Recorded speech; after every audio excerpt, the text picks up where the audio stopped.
Garrett Shannon. No, I was talking to Joe. Do you know what his name is? I don't. Because it's not Garrett Shannon. Yeah. Because I shook his hand and.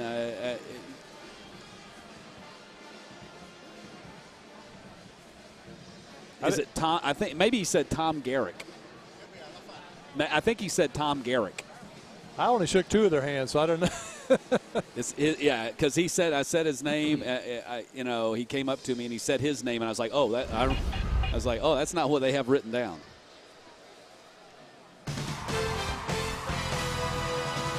You find out. I'm gonna go to.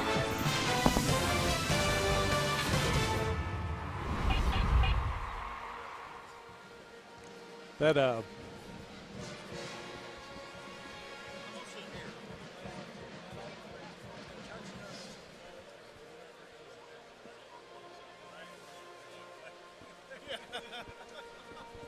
Buzz is notorious about us.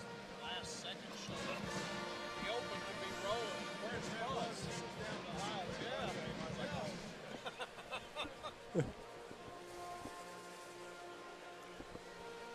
I'll jump over. okay.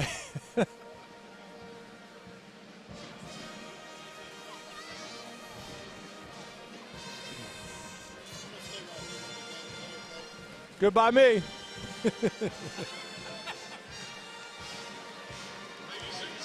Okay.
Welcome to Lexington, home of the Kentucky Wildcats. Tonight, one of the top recruiting classes of all time will take the floor for the Wildcats, led by double machine Julius Randle. Freshman guard Aaron Harrison is coming off a career-high 28-point night against Robert Morris and will attempt to fill it up again tonight against the UT Arlington Mavericks. It all starts now on CSS.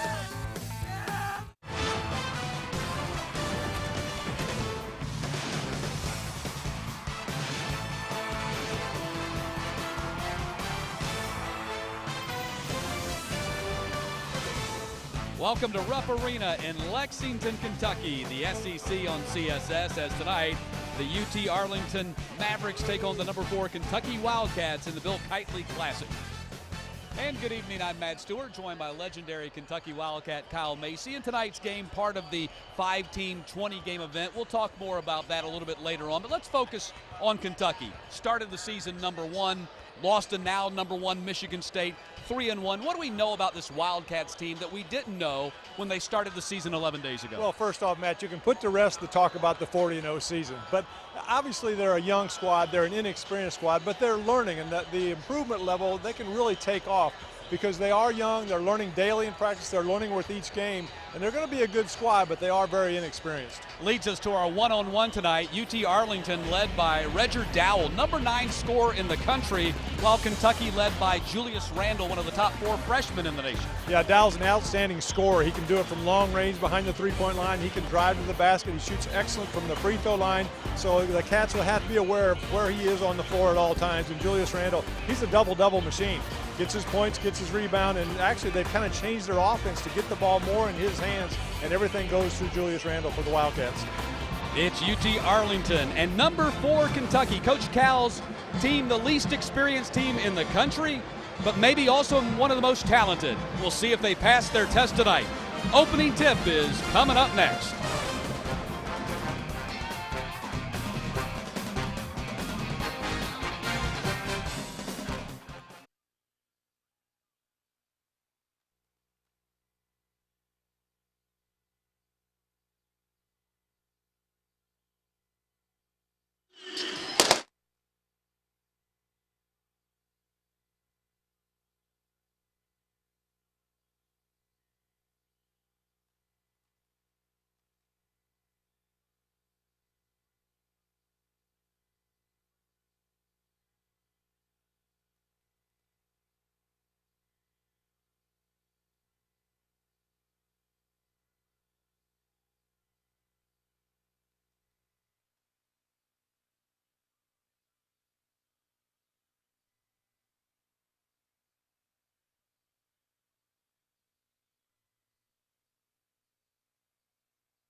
SEC basketball on CSS is brought to you by Geico, saving people money on more than just car insurance. Go to geico.com or call 1-800-947-AUTO for a free quote. See how much you could save.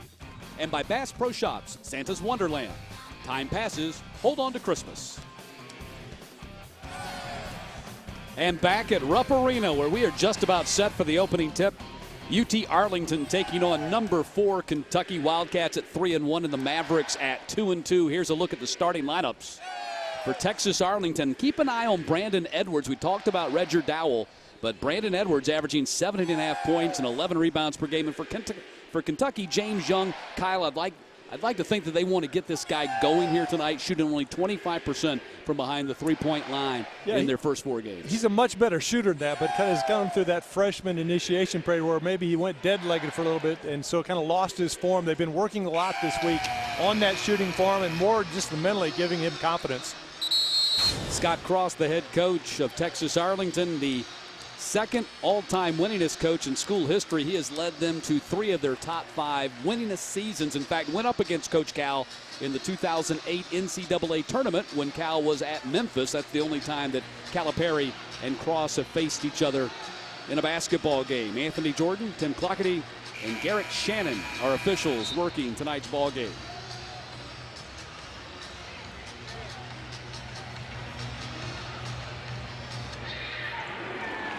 And Kentucky wins the opening tip. UTA goes right to a 3-2 zone. They found over the course of the first 4 games they're better at the zone than man-to-man. They immediately go inside to James Young, trying to exploit their height advantage, and Young draws a foul. Yeah, kind of interesting to see if Marcus Lee would run that offense correctly. They worked on it in practice today. They did the same thing in the game before 7 times, but he went down the first time. Just the nerves got to him, and he broke the play. He had to come right out. Young hits the opening free throw. Only 6 of 13 at the free throw line to start the season. Averaging 11 points per game and 3 rebounds. Was the #2 shooting guard when he signed with the Wildcats. Yeah, in early practices, the NBA scouts that were coming to practice were more impressed with James Young in the early goings, but I think Julius Randle's kind of taken some of the notoriety back away. The opening foul on the Mavericks, was called against Brandon Edwards. Dowell on the drive and high off the glass. Yeah, there you see the explosiveness of Dowell just going away from the pick and driving all the way, putting in with a good soft touch off the glass. Dowell averaging 26 points per game, a transfer from Oklahoma State. Foul's going to be called on Vincent Dillard. Second team foul on UTA as we take a look at our keys to the game. Well, real quick, anytime you're trying to pull an upset as Arlington is, you got to rebound the basketball. Kentucky has great size, as everyone knows, but you also have to shoot a high percentage. You can't have a poor shooting night, expect to pull off the upset. For Kentucky, it's just a matter of game in, game out, getting more and more together, developing that team chemistry, and then also their perimeter play. The inside players have been playing very well. Sometimes the outside players have been struggling. Aaron Harrison with the left hand sinks the basket, coming off a career-high 28 against Robert Morris the other night.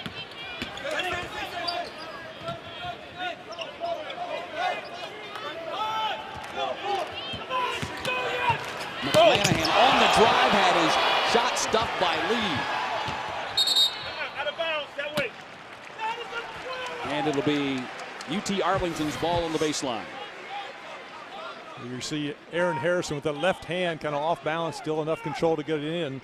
And then McClanahan on the other end going with a scoop, but Marcus Lee says, no way. Lee drawing his second consecutive start. Inside they go. Brandon Edwards converts on the basket. You know, looking at the numbers, Brandon Edwards is kind of a miniature version of a Julius Randle. As you said, averaging 17 and double-digit rebounds as well. Inside to Lee, and Lee's got a block in the basket, so a much better start for Marcus Lee tonight than against Robert Morris when he lasted only the first 51 seconds and went to the bench. Yeah, sometimes just getting that one game under your belt helps you relax as you go into the game. McClanahan, shot missed, Edwards missed the follow. Edwards had his shot changed. Bilbao gets it out of there, 13 on the shot clock, and Dowell way downtown. Edwards the offensive glass, loses the ball, and Young comes away with it for Kentucky. And Edwards is hurt on the other end for the Mavericks. Yeah, I think coming down on that rebound, Edwards landed on one of the Kentucky players' foot. It looks like he might have twisted that left ankle. Dowell is called for the foul. That'll be number 3 on Texas Arlington. And James Young steps up to the line again. So for the second consecutive night, Kyle, second consecutive ball game, Kentucky goes all freshman starters. Of course, Sunday night when they did it against Robert Morris, it was the first time in Kentucky's over 100-year history they'd started 5 freshmen. Yeah, in the past few years under Coach Calipari, they've had maybe 4 freshmen start, but there seemingly was always that upperclassman, whether it was a Patrick Patterson, Darius Miller maybe, or one of the other sophomores or juniors that started, but decided to go with the all-freshmen, and it paid off with the win. Kentucky with an 8-4 lead. Dowell splits the paint, missed the layup. Knocked out of bounds by the Mavericks. Yeah, real good move, though, by Dowell. Crossover dribble, just came back and tried to use the rim to protect the basketball, just didn't get it to go down. Dowell has played 4 games in UTA and has scored over 20 points in all 4, so you got to be aware of him.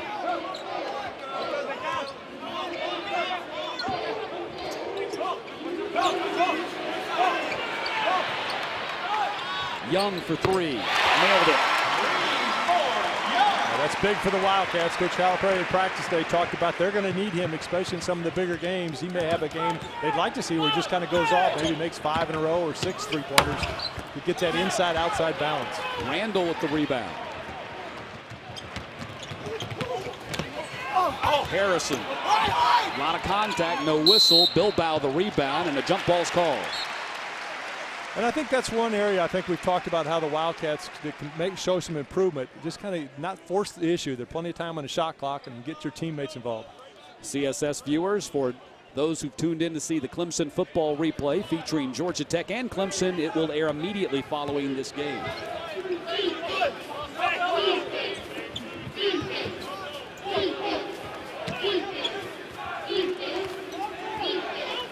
Mavericks have missed their last 7 shots.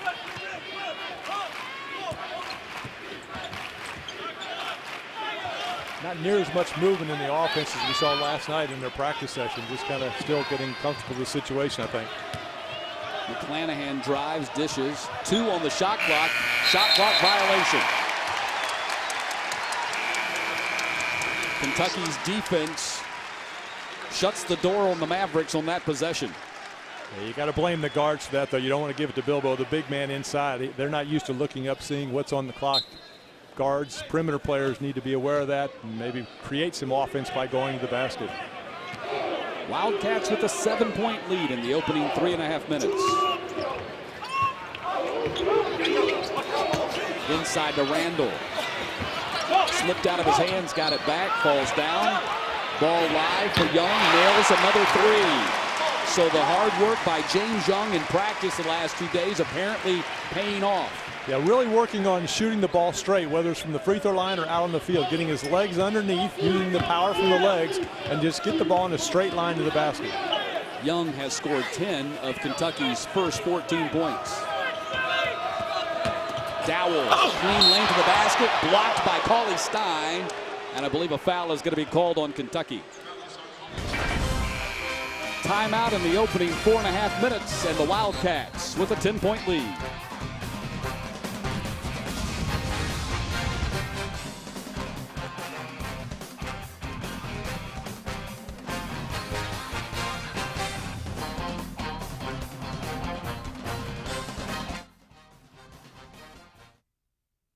I go where my work takes me, and that's all over because I contract out for IT jobs. And when my dad came home from being away, he brought me matchbooks.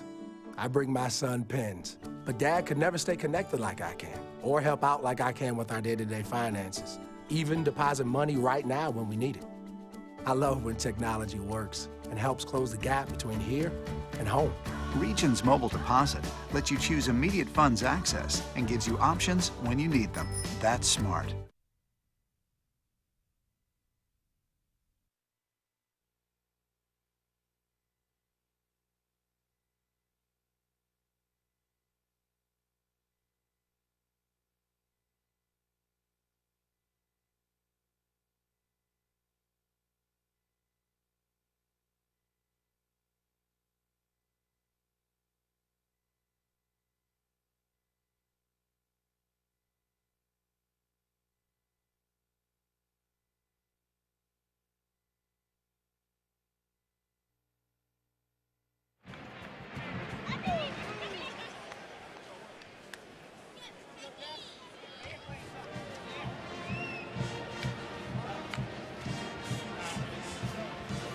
Kentucky out to a 10-point lead. Nice start for James Young. Also, Kyle, a nice start for the Wildcats defense. Yeah, I've done a real good job, as they always have, at defending the basket, picking up a lot of blocks. You see coming from the weak side, Marcus Lee gets a little piece of that one there, right on the defender, the secondary defender.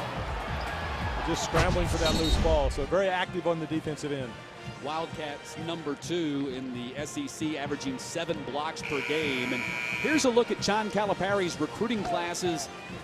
The last 4 of them, look at the rankings. Number 1 3 times, number 2 just once. And of course the class that they have right now ranked number 1. And of course they just added 4 more prospects for the 2014 class in the early signing period, which we will talk about a little bit later on.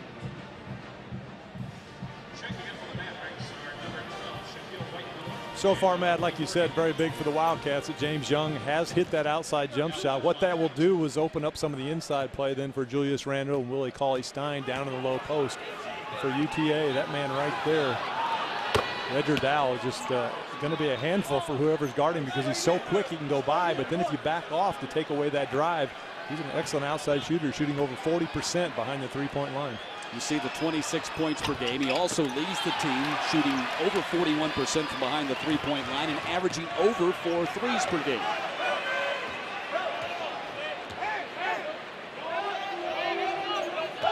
Kentucky will try to set some picks on the perimeter to overload a side, make the big man in the 3-2 have to come to a corner. I think this is another one of the early season projects is Andrew Harrison and how he responds to the difficult task of being John Calipari's point guard. Yeah, you know, it's toughest probably for a point guard in the John Calipari system. I mean, some of the bigger players, they don't have to worry so much about other people. They can just do their thing. I mean, yes, if a man's open, you pass. But the point guard position, number one, he has to make the adjustment himself to college basketball. But then he also has the responsibility of the other 4 players on the floor. And so that makes it that much more difficult. And I think that's why we see Andrew Harrison struggling probably more than any of the other Wildcats. 10 on the shot clock. Now, this is a UTA team that likes to play fast, but one of the things Scott Cross says they might have to try to shorten the game. Down to 3 on the shot clock. Shaquille White-Miller with a prayer was not answered. And they'll call that a shot clock violation. It did not touch the rim. As you take a look at the resume of Ledger Dowell, started his career at Oklahoma State, but was recruited by Texas Arlington out of high school. He was, and so when he decided to make the transfer, Scott Cross got in contact with him. He did have to sit out a year and actually a year and a half. He played one too many games his junior year to get it qualified as a redshirt that junior year. So sat the year and a half, and you can see the production really taking off here for the Mavs. He has scored at least 20 points in all 4 of their games. Marcus Lee inside. Marcus Lee having a fine game. 4 points, 3 blocks for the freshman. Yeah, give Kenny Payne, assistant coach for the Wildcats, credit. They worked on that move all day today in the shoot-around. That little drop step to the middle, left-handed hook. All the big men. Dowell had the ball knocked away. It was last touched by Kentucky. You see that last shot by Marcus Lee, just catching the ball, gathering, seeing where the defense is. Gathered his strength, a little power dribble, left hand in the glass. Inside off the inbound shot missed by Brandon Edwards, pardon me. Also Anthony Walker on the floor for UTA, getting his first action of the season. Number 44 for the Mavericks, has not played up until tonight because of a wrist injury. Yeah, he's a very athletic player. I know they want to get him back in the lineup as soon as possible. The thing I think we saw there with Andrew Harrison on that last drive is not so much just kind of feeling his way through. Got the ball, went hard to the basket, tried to create some offense, and drew the foul. 11-point lead for the Wildcats. They jumped on Robert Morris very quickly in Sunday night's victory here at Rupp Arena. And James Young on fire. How about Young here tonight? Has hit all 3 of his shots, 4-4 at the line. He's got 13 points. Yeah, a lot to do with the confidence. They really worked on in practice, like you said, the last 2 days. And now going up, not thinking about it, just going up nice and smooth and doing what he does best, shoot the ball. Meantime, Kyle, the Mavericks have not hit a basket in over 5 minutes, similar of the Robert Morris game. Now, Robert Morris came out and missed their first 8 shots, and Kentucky quickly built a double-digit lead. UT Arlington hit a couple of shots early, but now they've hit this long drive. And some of that has to do with Kentucky's size. I mean, just their length. You go by maybe one big defender, but then all of a sudden there's 2 or 3 waiting to try to get that block, or if you do miss, you don't get many second chances. That's why it was so important we talked about those keys, that they shot the ball so well. Ball thrown away by Brandon Edwards. James Young, if you've been at practice the last couple of days, you couldn't help but see point of emphasis. Let's get this guy going. Yeah, real good form, good balance, good follow through. Everything in that straight shooting line you want to do, and that's what they've been working on. And a good recognition as well by his teammates, knowing he's got the hot hand and finding him out there against that zone.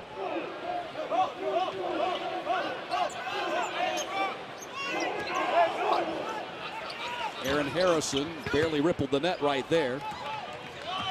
Yeah, that was one of those shots he really didn't want to shoot, but just went ahead and took it. They were kind of out of sync offensively. Stolen away by Aaron Harrison. Loose ball, last touch by Kentucky. Yeah, but a real good point. He missed the shot, came down defensively, though, and gave good effort. Almost came up with that steal. Yeah, and I think that's been a big issue with Coach John Calipari. You can follow us on Facebook and on Twitter at CSS Sports. And you also find us on the web as well at css-sports.com. What I was saying about Calipari, and a big point of emphasis with him has been, look, if you miss your shots, don't let that define your game. Still hustle, make the pass, play defense, and get after it. If I see you're not doing that, you're coming out of the game. Yeah, he hates to see when a player ducks his head, drops his head when they miss a shot. There's so many other things you can do to help your team. Nice save by Edwards.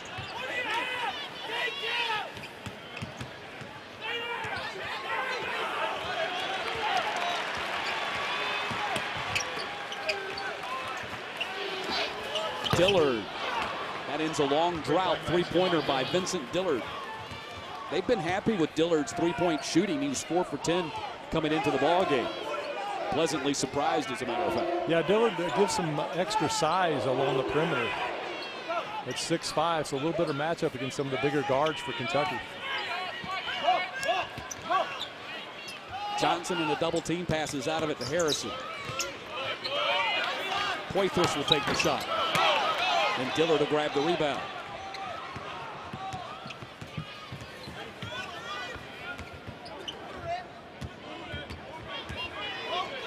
McClanahan on the drive, contact. Foul's going to be called on Dominique Hawkins. And a timeout on the floor, 11:45 to play in the half, and the Wildcats have an 11-point lead.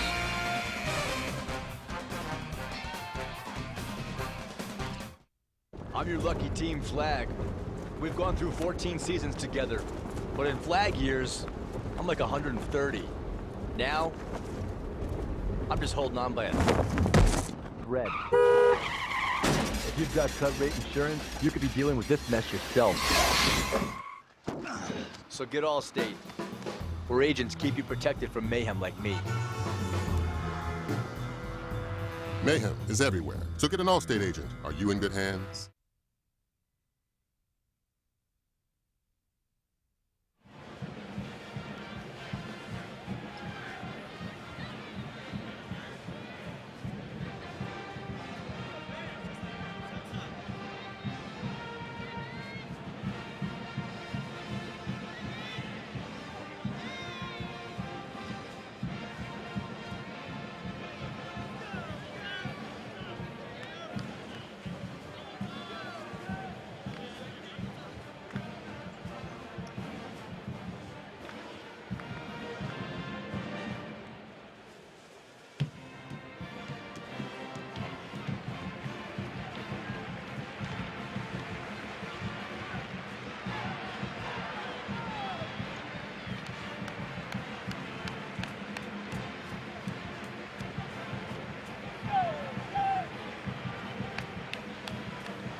Matt Stewart and Kyle Macy with you at Rupp Arena as the fourth-ranked Kentucky Wildcats have jumped out to a 19-8 lead on Texas Arlington. Coach Calipari learning how to, trying to teach this team how to play basketball the way he wants them to play basketball. That's one of the things that he talked about at shoot-around with us today, is just the process, all the teaching that he's having to do in practice on a daily basis. And we saw that at the shoot-around, the fact that normally you'll go over the opponent's plays, talk more about the opponents, but today it turned into just a learning session. They were talking about how they wanted to defend this and what we're trying to do offensively, so it became more about the Wildcats. But that's what they've got to do because they're so young. They've got to get the knowledge and then use it on the court to get that experience. I think what we're seeing, too, with UTA is the fact that, and having been a coach that's been in this situation, you've got a game plan going in. Okay, we're going to try to slow it down and control the game, keep it close, and then maybe have a shot down the stretch. But when that's not working, then I think you revert back, and I think UTA is doing that. They're going to try to start playing a little faster. Dillard's going to be called for traveling. That was the conundrum for Scott Cross as he was preparing his UT Arlington team to play Kentucky here tonight. Is he goes, is probably in our best interest to shorten the game, slow down our possessions, but the flip side of that is that's not the way we're wired to play. They came in averaging almost 90 points per game. Yeah, and it may be the best for them tonight, but I think in the long run, they want to get that experience against a real good team playing fast, because when they get in their tough Sun Belt conference, it'll be to their advantage. Dakari Johnson inside with the basket. First bucket for him. 13-point lead for the Wildcats. Back the other way. Edwards has his shot blocked. That's the 4th block by the Wildcats tonight. A steal back on the other end. McClanahan ahead to Dillard, who lays it in. Yeah, and that's what we're talking about, the struggles a little bit of Andrew Harrison, just over-penetrating right in the crowd, nowhere to go. Pull it out, kick the ball, move, reset. Johnson called for traveling.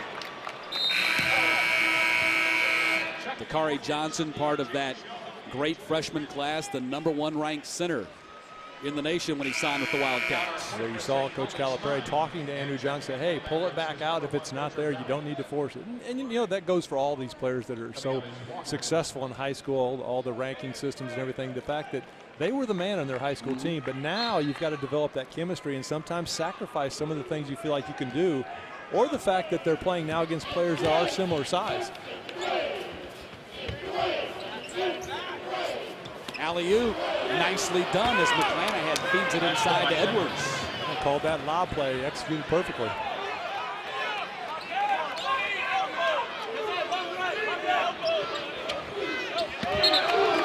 Randall couldn't get to the ball. Sails out of bounds. It'll be a turnover on Kentucky. Randall has yet to score. That's breaking news. Yeah, I was just going to point that out, but I think to his credit, you can see he's not really nervous in forcing things. He hasn't gotten a lot of touches, but I'm sure that's probably one thing Coach Cal will talk to his team about. Hey, this guy is a stud down the low post. Let's get him the ball. Let's not forget he had 4 points, 4 rebounds, 4 turnovers against Michigan State in the first half, and then had 23 points and over 10 rebounds in the second half.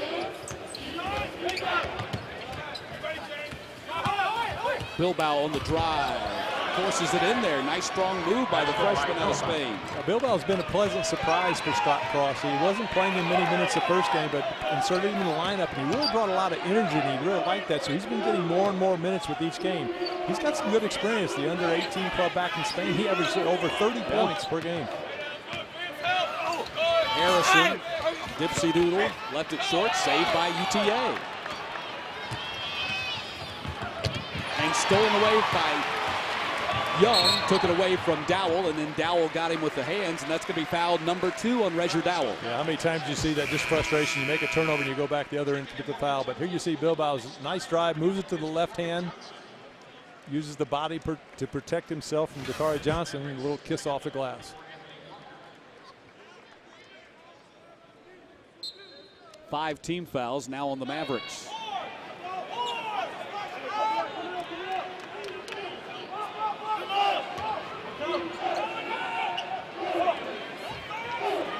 Pauly Stein with the left hand. Poor shot. Bilbao the rebound.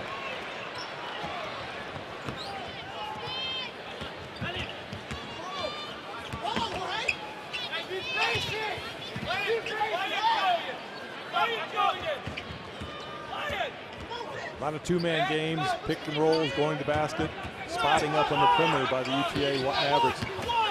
McClanahan, dish out. Edwards sinks to 3. Brandon Edwards. And a timeout call by John Calipari as UT Arlington cuts it to 4. You know, interesting, Brandon Edwards, as he made that 3 and talking to Scott Cross yesterday at their shoot-around, he said, we think he can be a better shooter than he's showing so far. Only shooting 28% behind the three-point line, but in practice he's doing just a matter of doing it in the game. That time showing nice touch, rattles around the rim, but falls in. He's the real workhorse on this UT Arlington team, and a guy that, as you watched their practice last night, it was easy to tell he's real kind of the heart of this team as they go through their workouts. The Big 4 freshmen are playing across the country tonight. Jabari Parker of Duke going up against East Carolina. Julius Randle on the stage here tonight at Rupp Arena. Andrew Wiggins of Kansas. And then later on tonight, Aaron Gordon takes the floor for Arizona. It has been just a fun start to the season to watch these 4 guys go at it. You really can't go wrong with any one of those 4 on your team. I mean, they're outstanding freshmen. They do a lot of different things. Their versatility, I think, is what stands out the most. It's not like one is just a great scorer, but they do a little bit of everything. Jabari Parker finished his game, scored 21 in Duke's victory over East Carolina. That game is already a final. Randall inside is fouled, and they'll count the basket. Yeah, 6'9", 250 pounds. I don't remember playing against many guys that size in high school, but it's just a freshman. He likes that spin move when he goes to his right, and the players, the defenders just seem to kind of bounce off of him because he's so strong. You see going high for the pass, makes a little fake to the right, spins back to his left. Still enough power and strength, but enough softness to get that to go in. That basket by Randall ended a 9-0 UTA run. Three-point play, first 3 points of the night for Randall, who's averaging a team-leading 20.5 a game, 7th in the conference. Nice follow by Brandon Edwards. You're seeing a little bit of what we saw last night in practice. Yeah, and the one word to describe him from his coach was effort. You know he's going to give effort every play. That time just a strong follow. Lee inside the other way, got the layup. He almost missed that. I think he was surprised he was so wide open, didn't know whether to dunk it or lay it in. I think that's one of those situations. You're exactly right. He's in the paint expecting to be challenged, and he never was.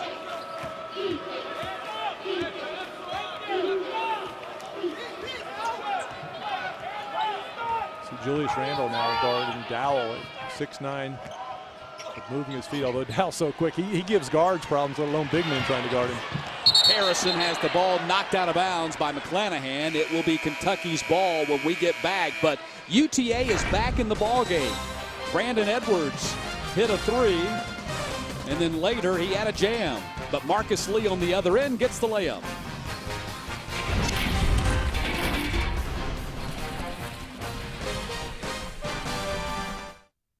Millions of girls are told they're pretty.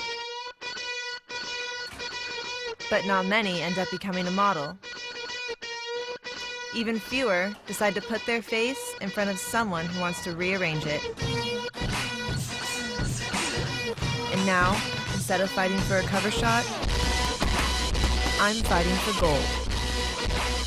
I'm Michaela Mayer, and I'm one of a kind.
Number 4 Kentucky leading UT Arlington 26-19 with 7.5 minutes to play in the first half. Matt Stewart along with Kyle Macy. Time now for the Comcast business edge to the game, and so far that edge has been James Young. It really has. He hasn't missed a shot tonight. He's made all 3 of his three-point attempts as well as 4 free throws. He's got 13 points in only 9 minutes. He's been on top of his game. Overall, the Wildcats shooting 60% from the floor, and they are 3 of 4 from behind the three-point line. Their three-point shooting has been, I don't know if we can say concern early in the season, but it hasn't been where they want it to be. We can say that. Hasn't reached expectations. They know they're good shooters. They just haven't been putting the ball in the basket. But I tell you, UT Arlington has stayed in this game by crashing the boards. They've got out-rebounded the Wildcats 12-5, 7 of those on the offensive end, and 7 second-chance points only to Kentucky's 3. Shaquille White-Miller, the senior, number 6 on their all-time assist list, brought the ball up the floor.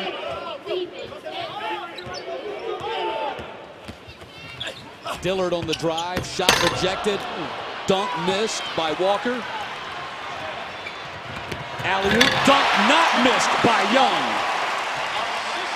Arlington a little slow in recovering that time to the defensive end. Kentucky made them pay 2-on-1.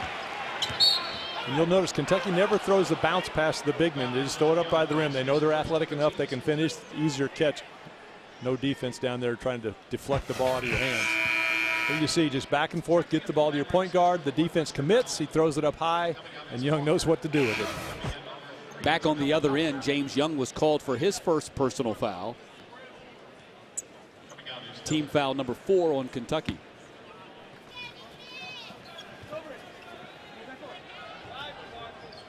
Key to that play too is Andrew Harrison taking the ball all the way until the defense committed. If he doesn't, take it all the way to the basket.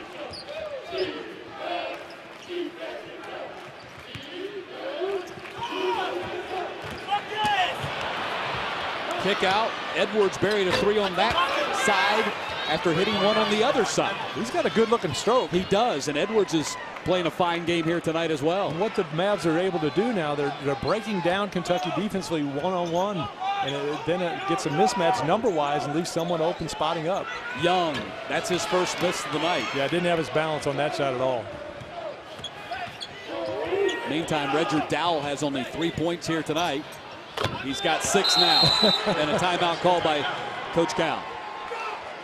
How about UT Arlington hanging in this ball game, down only 3? Yeah, and I think the big key was when Scott Cross made the decision, okay, we're wasting our time trying to play slow because we're not getting much out of our half-court offense. So let's play our game. Let's push it up. Let's spread the floor, get some penetration, play a lot of two-man games, and just see what happens. And all of a sudden they went on that scoring run, and it showed some weaknesses now for this Kentucky defense. Yeah, don't you think sometimes coaches try to maybe reinvent themselves when they go into a game like this thinking, well, we can't possibly win the way we play. We'll try to play another way. Well, the only way they have a chance of winning is to play the way they play. Well, that's what they do best. Yeah. I mean, and that's why they play that way. But a good coach, as Coach Cross is, second all time in the school's history, the number of wins, is they're able to make adjustments in game, and that's what they've done so far. It's been paying off.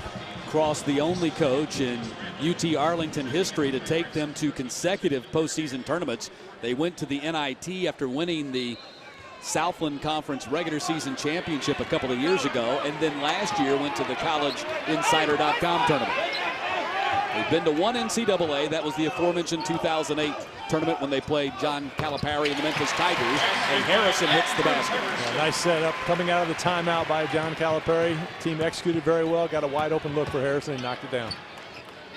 That was the first one of the night for Andrew Harrison. His brother also has a basket.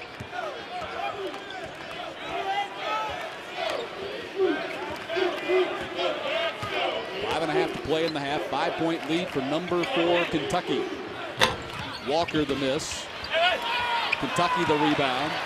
Wildcats want to run ahead to Young. Man open underneath is Randall, and he finishes. A real good look by James Young. Could have spotted up taking that 3, but saw his teammate and delivered it right on the spot.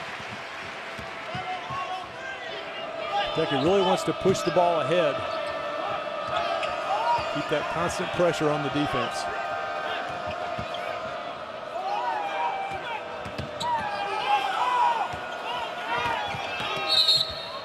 Foul's going to be called on Andrew Harrison. Got him with the body. I like what the Mavs do offensively. They really space out the floor. They're very patient. They'll play that two-man game, get a lot of picks for their perimeter players, and then see what they have. Here's the last play where Kentucky throws the ball ahead. Looked like Young was going to take that shot, but instead saw Julius Randle wide open underneath. Hashtag two-handed jam. Yeah. Hashtag throw it down, big fella. Yeah. You only get 140 characters now on Twitter.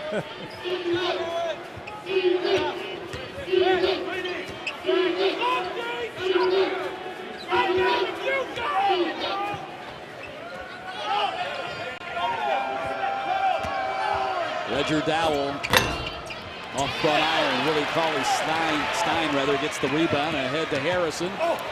Nice move through the lane. Didn't get the payoff at the end of it, though, and McClanahan pushes it back the other way for the Mavs. Bilbao lost the dribble. And Young with the left hand in the miss, and Randall the follow. That just shows his strength right there. He tried to actually dunk that, got it caught in the rim, but still strong enough to get it to go in. And a timeout called by Scott Krause and UTA as Randall now has 7 points and Kentucky in the midst of a 6-0 run. Bilbao that last time, Bilbao tried to do a little bit too much penetrating the basketball, but that's the game of the Mavs, trying to open up some gaps, make the defense adjust. Someone will be left open either for a three, or if they come running out, to go right by him into the gap and create another scoring opportunity. Scott Krause, the second all-time winningest coach in UT Arlington history, 124 wins, passing by Bob Snake LeGrand in his win against Samford last week. Trails number 1 Eddie McCarter by 38 wins. Played there for the Mavericks. And he's led the Mavericks to 3 of the school's 4 postseason berths, the 2008 NCAA, the 2012 NIT, and the 2013 CollegeInsider.com. College basketball continues here on CSS. Next Friday night, night after Thanksgiving, as the Georgia Bulldogs play host to App State. Join me along with Coach Wimp Sanderson for that one. That's a special time now, 5 o'clock Eastern right here on CSS. Now, does Wimp wear the plaid jacket for that No, game? he's retired those. That was only for coaching. All right. Goes with the more conventional suit during broadcasting. But still his affable old self. He's a great guy, fun to work with.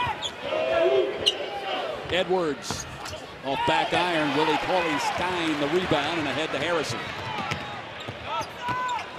Dominique Hawkins. And Cauley-Stein with the jam.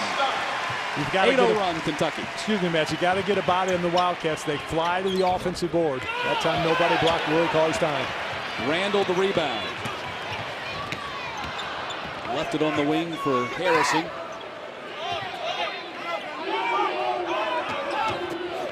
Nice feed and nice finish by Marcus Lee. Assist to Andrew Harrison. And a timeout called by UTA.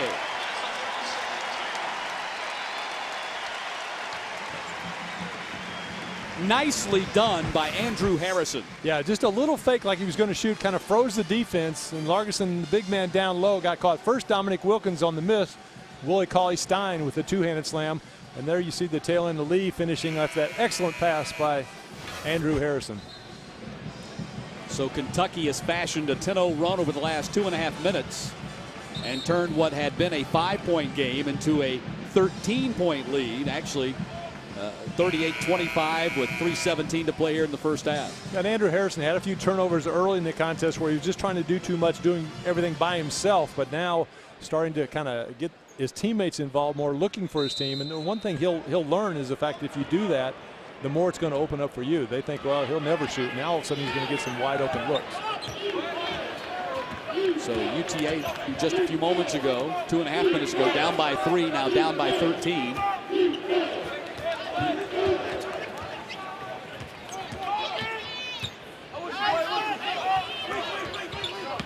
Dowell trying to go by Harrison. Harrison got him with the arm. And a timeout with 2:54 to play in the opening half, and the number 4 Kentucky Wildcats leading by 13.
Fourth-ranked Kentucky leading UT Arlington 38-25.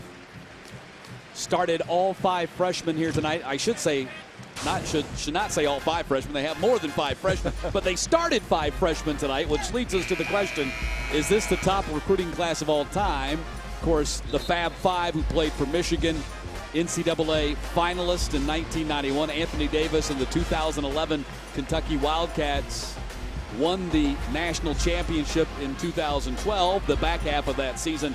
And then, of course, 2013, 2014, that remains to be seen.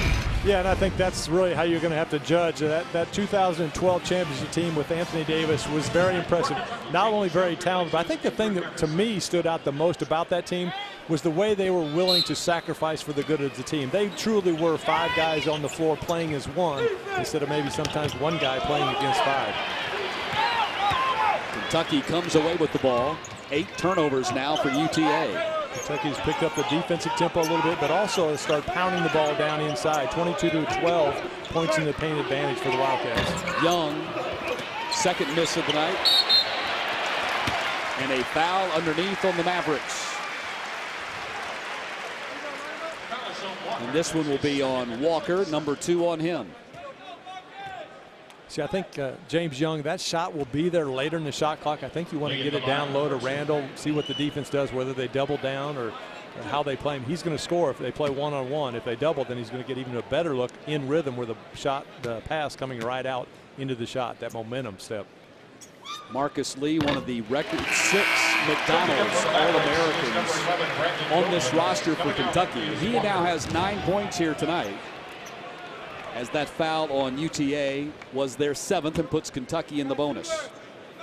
Wildcats have caught a little bit of heat here this past week after the Michigan State game, their poor free throw shooting performance. But since then, he's challenged all the players to come into the gym after practice in the evenings or early mornings, whatever, and get 100 makes in the basket. A little bit more concentration on free throw shooting. It's just a part of the game that happens out there while the rest of the game's going on. That'll be big for this squad because the way they can penetrate with their athletic ability, there are going to be a lot of times they'll be standing at the free throw line. Strong move by Dowell. Dowell now with 8.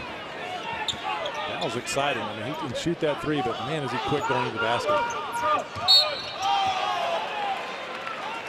Foul's going to be called on Jamil Outler.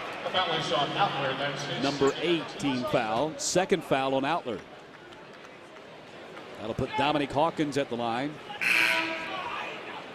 Checking up for the Mavericks is number 15, Kyle McElvain. Kyle McElvain checks in. Outler comes out. And Dominique Hawkins at the line, averaging 8.5 minutes a game, just 1 point from nearby Madison Central High School in Richmond, Kentucky. Led his team to the state championship last year.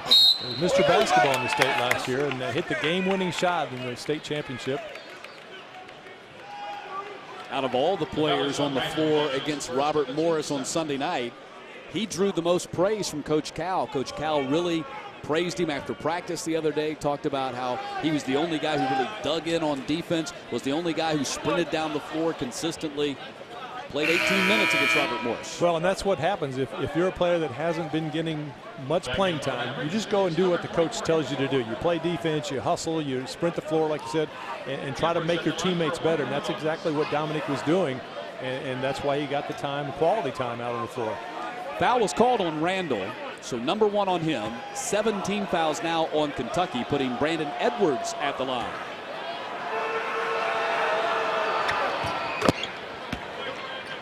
Edwards makes good on his first attempt.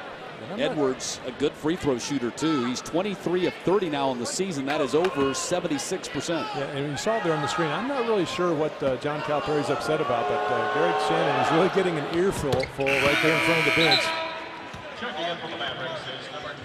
Edwards now with 13 points, 4 rebounds.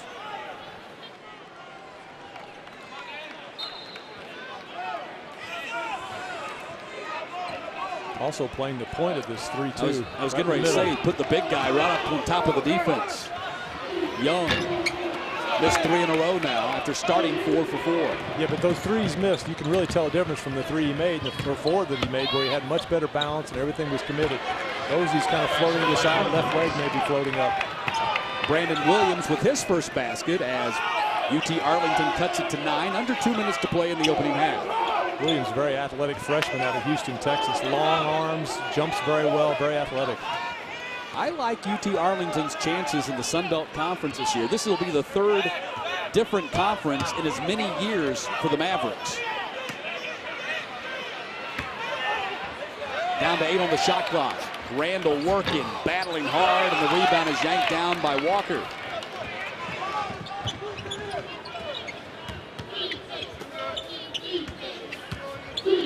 Williams against Lee. Walker got it back and put it in. The young big men for the Mavs really doing the job on the offensive glass. You know, I've been impressed by UT Arlington. Here's another 8-0 run by the Mavericks. Every time it looks like Kentucky's throwing a knockout punch, they keep getting up off the deck and getting back in the game.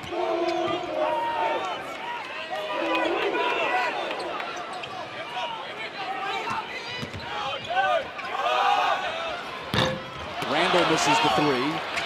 Ball knocked away, and Cauley Stein puts it in. James Young, the steal, poked it away from McIlvain, and Cauley Stein dunked it home. Yeah, big turnaround that time. Kyle McIlvain just a little careless with the basketball. Willie Cauley Stein able to get that deflection. Or James Young actually got the deflection to Willie Cauley Stein. Big swing because he had possession going the other way. Instead, a possible 3-point play with this free throw. Cauley Stein averaging 5.5 points, over 9 rebounds per game, which is number 9 in the conference, and leads the team with 10 blocks, second in the conference.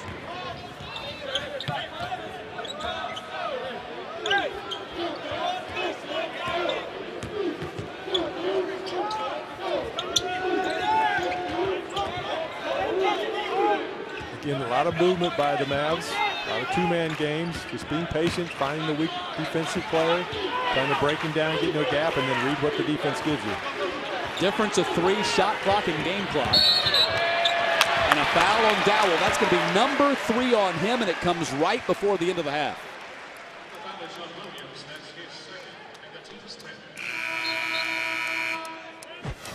No doubt is going to have a bearing on what happens in the second 20 minutes.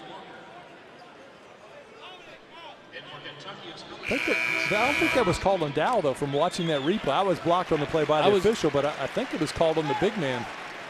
Yeah, I thought it was called on Dowell, but watching the replay, I'm wondering how it could have been called on Dowell. He didn't do anything. I think it had to be Williams. It was Williams, not Dowell. You're right. 7 seconds. Harrison.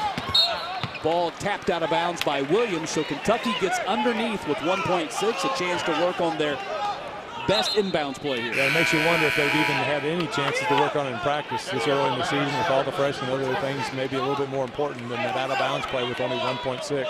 They'll get to it if they haven't, but right now, not sure. We'll see. Harrison off the inbounds, and that's the way the first half comes to a close with Kentucky on top by 9, 42-33. Rezer Dowell, 8 points, 3 of 8 shooting in the first half. Julius Randle, 7 and 4 rebounds. Long way to go to get 20 points and 10 rebounds in this ball game, but he's certainly capable of doing that. That'll keep you tuned in for the second half.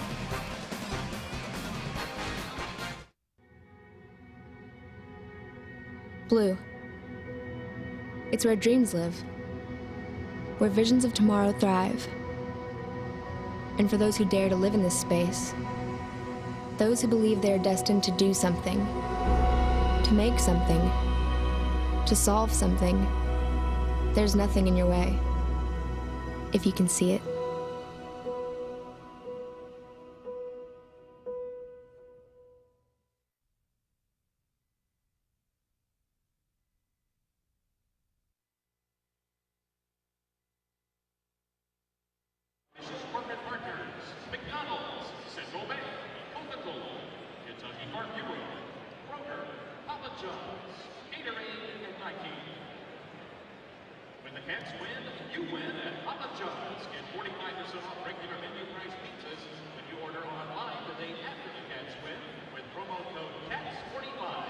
Visit HollandJobs.com and enter promo code CATS45 to redeem this offer.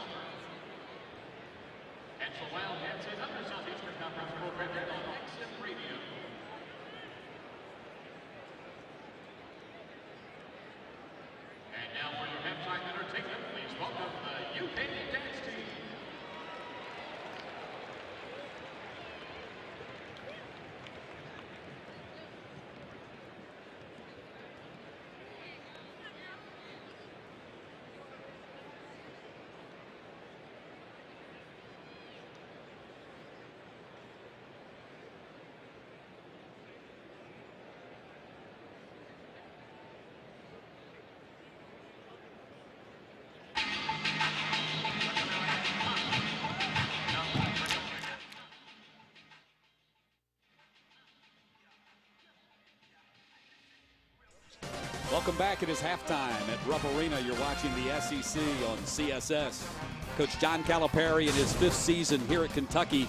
And this year's team, the least experienced team in the country, but maybe also the most talented. Expectations or a possible second national championship in 3 years. Well, I mean, I get excited for every team I coach. We're walking in the gym, though, and then you're seeing size and athleticism. You're seeing great kids who are sharing the ball already. You're seeing depth, stuff that we didn't have. My best teams, it's not that we had 12 guys, but you always had 7 or 8 that all could play. You had leadership from different positions. Somebody asked me the other day, who's going to lead? Well, my job is to teach all of them what leadership means and to lead. It means to serve. You're not leading for you, you're leading for us. You're leading for each individual player. Let's play some basketball games and we'll figure out. Now, I will tell you, 2 years ago, we didn't have a bad practice all season. Not one. They weren't all great, but none of them were bad. They were either great or good. This year, to this point, we have not had a bad practice. We've had a couple great ones already. If they can stay on that path, this team is going to be pretty good. Last year, we had 5 good practices. Just the way you practice is the way you're going to play. And so my hope is that these guys understand the process. I call it the grind, the daily grind, the little small improvements, the small increments that you're going to improve. Well, if they can master the daily grind, the expectations are possible national championship for the #1 ranked recruiting class in the country. Time now to bring in Kyle Macy. And Kyle, as we take a look at this recruiting class, some are calling it the greatest recruiting class in the history of college basketball. Well, obviously they're highly ranked, but I think that's probably an argument, a conversation that needs to be held at the end of the season. It's nice going in, but at the same time, very early in the college season, give them a full year under their belt and see the results then. Well, there you go. The #1 recruiting class in the country. We'll see if the ultimate national championship comes at the end of the process. When we come back, we'll take a look at the first half highlights as we continue from Rupp Arena in just a moment. As a student athlete competing in the SEC, winning the Boyd McWhorter Award means so much to me. You see, my parents have always pushed academics over athletics, and if you can win in the classroom, you can win anywhere. The SEC is definitely one of the most competitive conferences, but I wouldn't want to compete anywhere else. The University of Kentucky support system for an athlete is simply amazing. There's so many resources from the facilities to the outstanding coaches, and they definitely push us to be the best we can be. Why is it better to get what you want now instead of later? Because you don't want to wait to eat your raisins. You don't want to wait to eat your raisins? No. Why not? Because they'll turn into grapes. Not sure that's the way it works. Yes. Are you competing for cutest kid right now? Yes. And what place are you in? Kindergarten? That's adorable. It's not complicated. Now is better. And AT&T is the nation's fastest and now most reliable 4G LTE network.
Welcome back. Halftime at Rupp Arena. Number 4 Kentucky leading UT Arlington 42-33. Matt Stewart along with Kyle Macy. And Kyle, interesting first half. It seemed like that several times Kentucky was going to run away from this team. Opened up double-digit leads on several occasions, but every time UT Arlington, the Mavericks, were able to respond. They really responded, and part of that was because of Brandon Edwards' play. 14 points and 5 rebounds in that first half, and doing it from different locations, going inside, finishing in around the basket, but also stepping out beyond the three-point line, one from each corner, and going to the offensive glass. So to get those points, we've seen a variety of scoring. Edwards, a very good first half. Richard Dowell, a little bit more difficult for him now for Kentucky. The James Young in his first half, really nice start to the ball game. Hit his first 3 3-pointers, then missed his next 3. Yeah, it started off on fire, and you can see real good balance on that jump shot. But then as the half progressed, again, maybe his legs getting a little bit more tired. Didn't have that same balance, but got 3 in a row from beyond the 3, and then missed his next 3. So he's 3 of 6, obviously, from behind the three-point line. Marcus Lee also had a good first half for the Wildcats. He did. He's a high-energy player and really very active. It explodes off the ground, the jumping ability, and it's been a good first half. I tell you what, the thing that stands out most as we take a look at the stats is the fact that UT Arlington has out-rebounded Kentucky. Yeah, +5 in the rebounding department, and a lot of those coming from the offensive end. So a very big key. We talked about keys to the game. Rebounding was right there, number 1. If you don't have CSS, you're missing out on the best in live college sports, including SEC football and basketball. Contact your provider and request CSS today.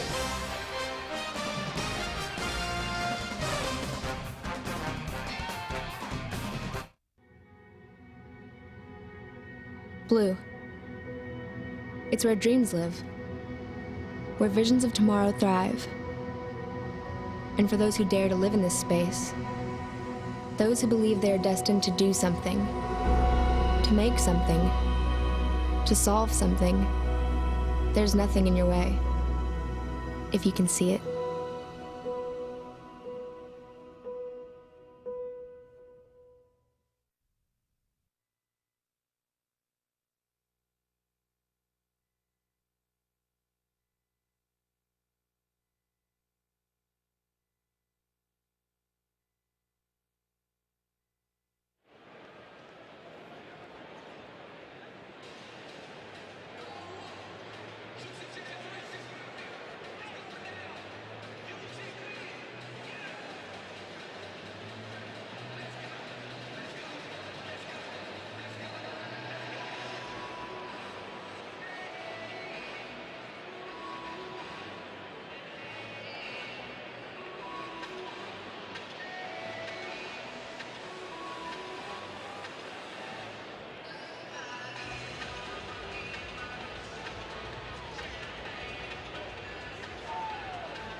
Halftime at Rupp Arena, number 4 Kentucky with a 42-33 lead on Texas Arlington. One SEC final from earlier this evening involving an SEC school as Vanderbilt loses at Butler in overtime, 85-77. We'll see the Commodores here on CSS in a couple of weeks when they play host to Austin Peay. College football Saturday coming up on CSS, a triple header. You can join me at 3:30 Eastern along with Chuck Oliver and Hannah Chalker as we have Conference USA football for you here on the network. Middle Tennessee, already bowl eligible, will play at Southern Miss. Halftime here at Rupp Arena. We'll come back and get the second half started in just a moment. Impact, research, collaboration.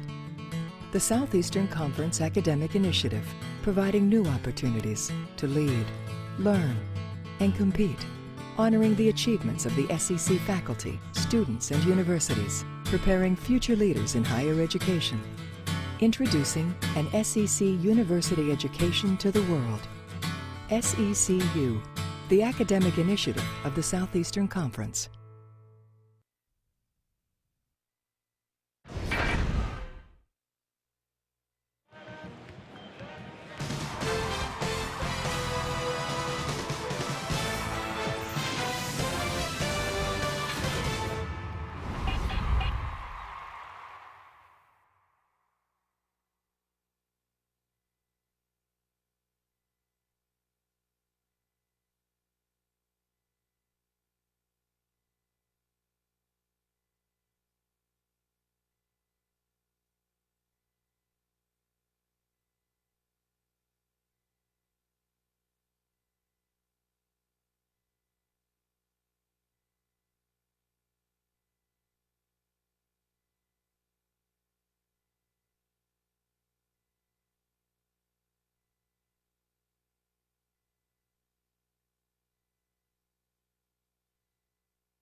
Kentucky and Texas Arlington meeting for the first time in program history as the Wildcats seek their 4th win out of their first 5 games. Texas Arlington at 2-2 on the season. This part of the Bill Kitely Classic, which is a 5-team, 20-game event. And the way this thing is designed, it only counts as 1 game towards your schedule limit, Kyle. Yeah, it's very nice for the schools, a chance to early in the season get some extra games and get some good competition. And Bill Kitely, I think, would be very proud of this event. Long-time equipment manager here at the university, worked it for 48 years. Yep. And so you see, if you come into Rupp Arena up in the rafters, his banner hanging from the ceiling. Kind of interesting. He was equipment manager back when I played, and wasn't that big of a deal. Yep. He was kind of down towards the end of the bench. But when Rick Pitino came from the East and took over the Kentucky Rangers as head coach, he moved him up right beside him because he didn't know a lot of the officials. So Bill could tell him who the officials were when he was getting ready to yell at him. But what a great guy, really loyal. And as a player, you loved him because you could always go to him and he'd have time to talk to you about anything. Well, the Kentucky Wildcats picked to win their 46th SEC championship this year. They received 21 of a possible 27 first-place votes in the media preseason poll. Florida, which I think has a roster that if they get it all together, has a Final Four roster. They were picked 2nd, followed by Tennessee, picked 3rd. Yeah, Florida's got to get everybody healthy. That's going to be a key for them. And Tennessee could be very strong, you know, with that front line of McCray, Stokes, and Jerome Maimon back now after taking a year off. Really is going to help just get some good solid guard play, and they're a force to be reckoned with. I kind of like LSU. Johnny O'Brien in the post, I mean, he's a low down there, and they've got some experienced guys that have played some minutes. Added the freshman Jordan Mickey. Johnny Jones has done a tremendous job in a short amount of time revitalizing LSU basketball as Willie Cauley-Stein opens the second half with the basket. 11-point lead again for Kentucky. And I don't think it's any secret where Kentucky's going to go. They're going to go inside to start this second half. And UTA is going to go to Dowell, had his shot changed. Ahead it comes to Young. Young will drive in and draw a foul on McClanahan. Yeah, that really, to me, is when Kentucky's playing its best, when they can get that outlet pass and push it up the floor and take advantage of their athletic ability, maybe 2-on-1, this time 1-on-1, and Young able to draw the foul. First foul on McClanahan. It makes you wonder sometimes, though, Matt, should they maybe be pressing, trying to force the tempo a little bit? They've got excellent depth on the bench. One thing that Coach Calipari's not had in maybe some of the other years, but they pretty much can go 10, 11 deep and feel like they don't miss a beat. But he likes to play 7 or 8, and that's kind of what he's gone to here as the season started. Followed by Randall, so it turns into a 3-point play for Kentucky. Now he knows his team better than anyone. I'm not second guessing by any means, but just from an outsider looking in, you think, well, I wonder why they're not pressing more. He has a reason. How much do you think, Kyle, that it's just baby steps? That this team has so much that it needs to learn that maybe that comes along later? Yeah, I think that's a real good point. That's probably why they're not, because they have shown a little bit of press as Scott Cross wants to call timeout after this quick Kentucky run to start the second half. Harrison gets the layup. So a quick start here, 7 points for Kentucky right off the bat, and a 16-point lead for the Wildcats.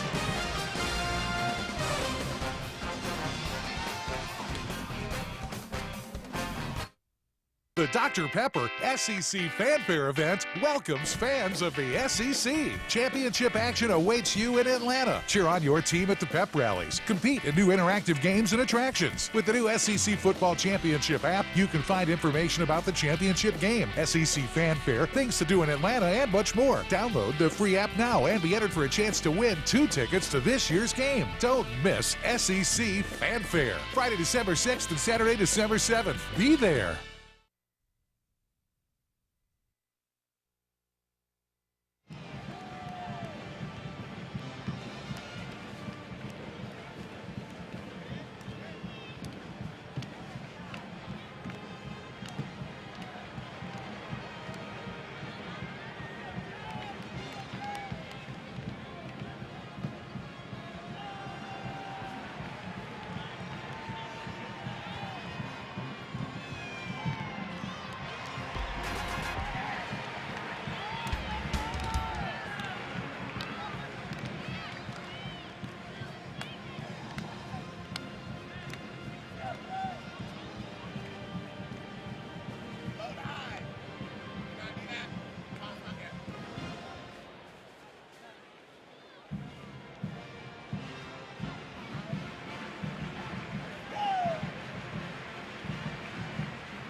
Matt Stewart and Kyle Macy with you in the opening minute of this second half as Kentucky is on a 10-0 run, 9-0 run actually, dating back to the final 40 seconds of the first half, opening this second half with a 7-0 run and now a 16-point lead for the Wildcats. And remains to be seen whether the 2014 Kentucky Wildcats signing class will be ranked number 1. Right now that belongs to Duke, but here are the 4 players that they signed in the early period.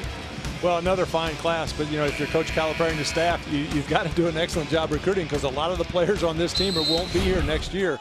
And that's kind of the tricky thing. How many scholarships will open up? I think if you looked at last year's squad, I'm not sure a lot of people would have thought that Archie Goodwin would have gone and been drafted first round as he was. But speaks to the job his staff does year in, year out, bringing in those top recruits. It is the marvel of what Coach Calipari has been able to do, that he has been able to continue to turn over the roster. Conventional wisdom is you cannot do that, but he has proven that you can, or at least he can. Yeah, with that championship season 2012, really silenced a lot of the critics. Oh, you'll never win a championship with freshmen, but they were able to do it in a dominating way. Foul is called on the Mavericks. Bilbao is called for the foul. That's number 1 on him, and the second team foul for UTA here in the second half. And maybe it is that Coach Calipari is the only guy that can do it. No one else even attempts it. He's not the only one with one-and-done players, but he's the one that loses the most one-and-done players and has to restock every year. Randall, and the miss. McClanahan brings it up for UTA. Dillard for 3. Dillard, nice job setting his feet, getting his shoulder square, fouled through right to the rim, went nothing but net. Lob inside, Willie Cauley-Stein gets it back out to Andrew Harrison, to his brother. Back iron, Young the rebound. Andrew Harrison knocks down the 3. The Mavericks really started packing that zone in because Kentucky had come out to start the second half really going inside. Now they're forcing the Wildcats to make some perimeter jump shots. Andrew Harrison now has 5.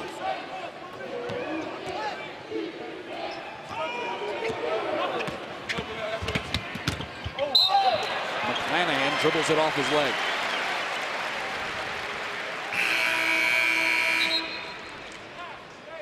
Checking in for the Mavericks is number 12, Shaquille White-Miller. Coming out is McClanahan. 17 players drafted into the NBA since 2010 and 13 in the first round, easily the most in the nation.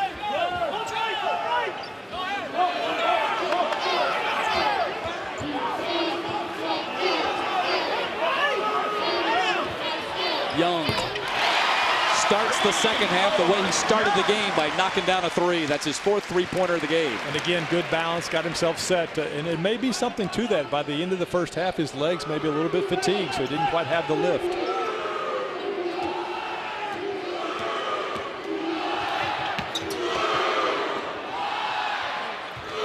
Bilbao all off the backboard.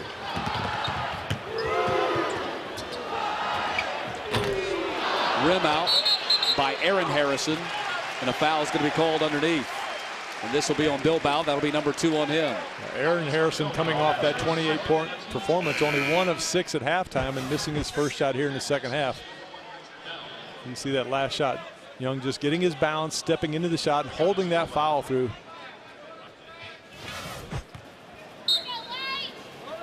$19-point lead for Kentucky. Randall couldn't handle the pass.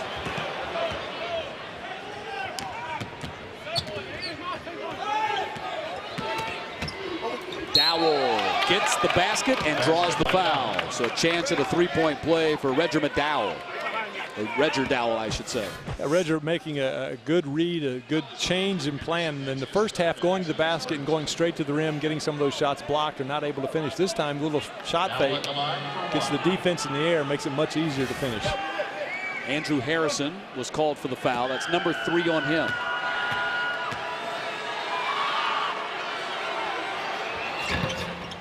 Three-point play for Dowell. He has 11 points in the game, went for a season-high 35 in their victory against Howard Payne last week. Scored 23 of his 25 in the second half in their loss to Cleveland State, their last time out. Young loses it out of bounds. Somebody's coming in because Cal didn't like that, and Harrison's coming out. Well, it didn't make the one dribble to get a better pass angle. Just tried to kind of throw it over the defense, and it sailed on him, went out of bounds. Dropped his head immediately. Coach Cal's going to make that substitution.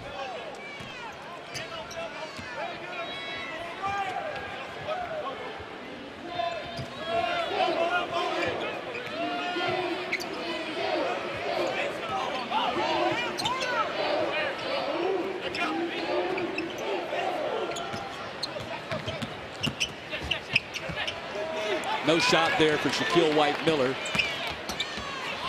Drive by Dillard, and the tap in by Brandon Edwards. Again, the Mavs very patient offensively, spacing the floor, really causing Kentucky problems at man-to-man defense.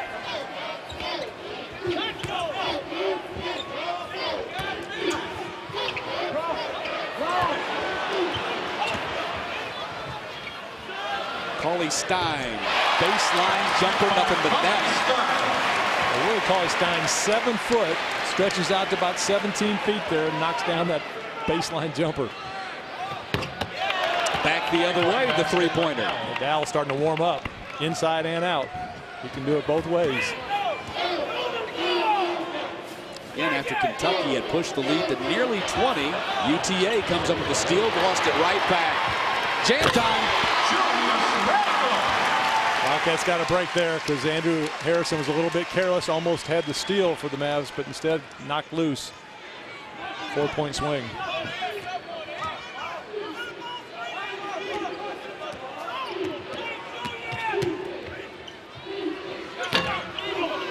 Edwards the miss, popped out of bounds by Kentucky.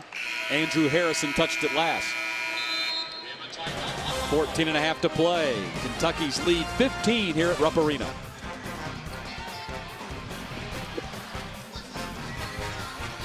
Flavor of my spicy chicken sandwich is so bold. I feel like I have to come up with new words to describe it. Right, yeah. My Island Fire spicy chicken is spice-dictive. Addictively spicy. Cool. Yeah. I like that. You're thrilled. That's a word, though. You're thrill and duh. Yeah, maybe you should stick to spice-dictive. What does that mean? They're simply Spice-Dictive, the original and Island Fire spicy chicken sandwiches, and save room for creamy cheesecake bites. This is how you Sonic.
.5 lead for Kentucky here. 5.5 minutes into the second half at Rupp Arena. Let's take a look at our Bass Pro Shops in the net, courtesy of James Young.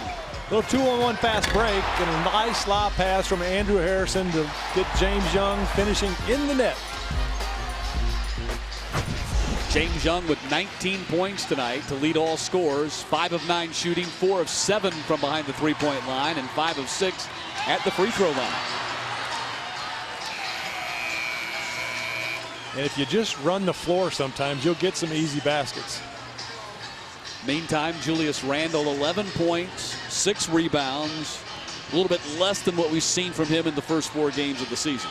Yeah, his point total, I think, he had some big games from the floor scoring-wise, but those numbers may come down a little bit as more teams start focusing in on him and really trying to double team, take the ball out of his hands. But to his credit, he still does some of the other things, rebounding the basketball. He's a real good passer from down the low post as well. I think one of the big stories here tonight, Kentucky plus 20 rebounding margin average coming into tonight. Actually, Texas Arlington out-rebounding them right now. Dowell the miss. Edwards hustles to get the ball. Add 2 more to that total. 2 offensive rebounds by Brandon Edwards.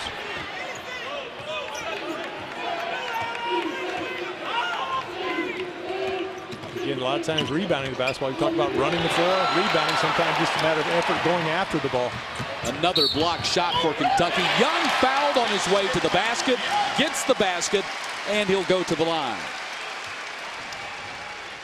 It all started on the defensive end for the Wildcats. That forced the offensive player right down the middle. And the length of the Kentucky Wildcats, that block then leads to the basket on the other end. Every time you see that transition, a good defensive play leading to points on the other end. James Young just using his size that time, going right over the top of Shaquille White-Miller.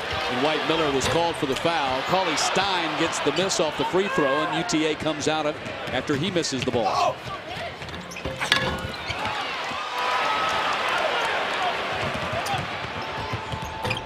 Young got caught in no man's land, didn't know whether to pass or shoot, and then banked it in. When in doubt, shoot. That's what Coach Cal tells him, doesn't he? Yeah, he said he didn't care if he missed, just keep shooting if it's a good shot.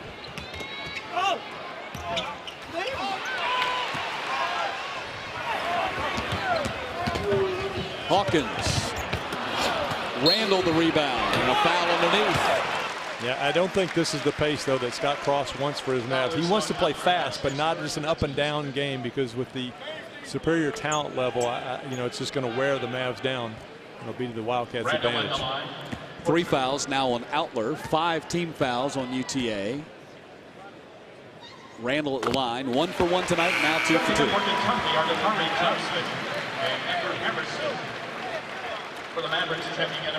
20-point lead for Kentucky. It is their largest lead of the night.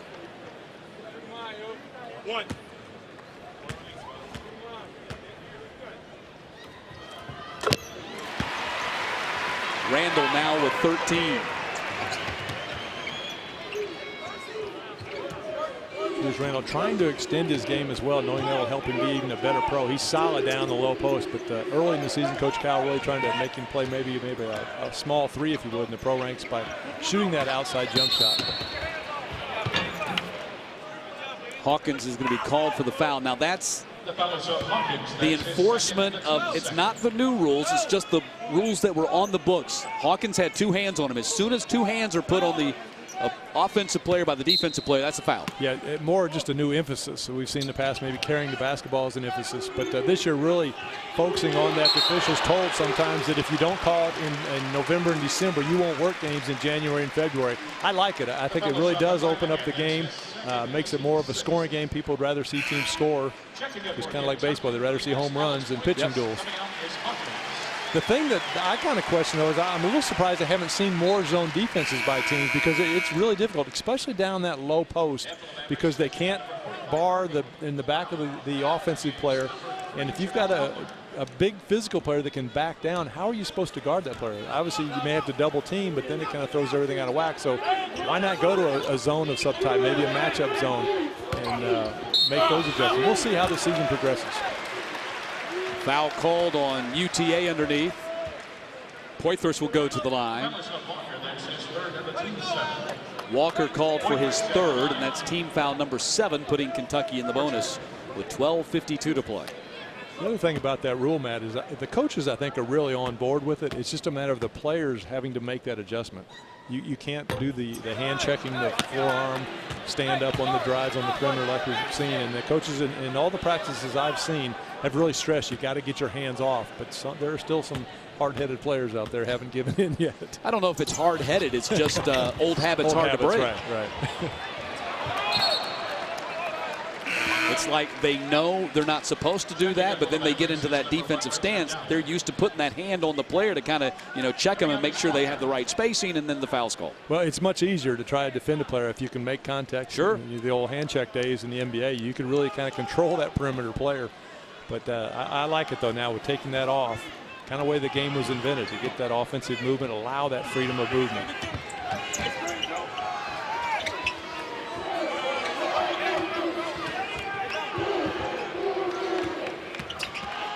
Dillard working against Poitras, takes him to the hoop.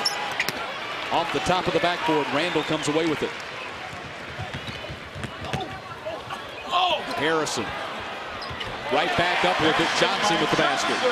Mikari Johnson hadn't seen a lot of minutes tonight, but he's a little unique to this Kentucky team. The fact that he's more of a pure center as far as back to the basket. And he's improved daily in practice. Lost some weight, getting in better shape, getting some more explosion out of his legs, the jumping ability, able to go up and dunk the ball two hands, where before he even maybe had to struggle sometimes just to get that lift. That's a good point. Guys that have manned that 5 position in the past have really been more 4s. Exactly. 11:58 to play. Kentucky with their largest lead of the night as they've turned a 9-point halftime lead into a 23-point lead.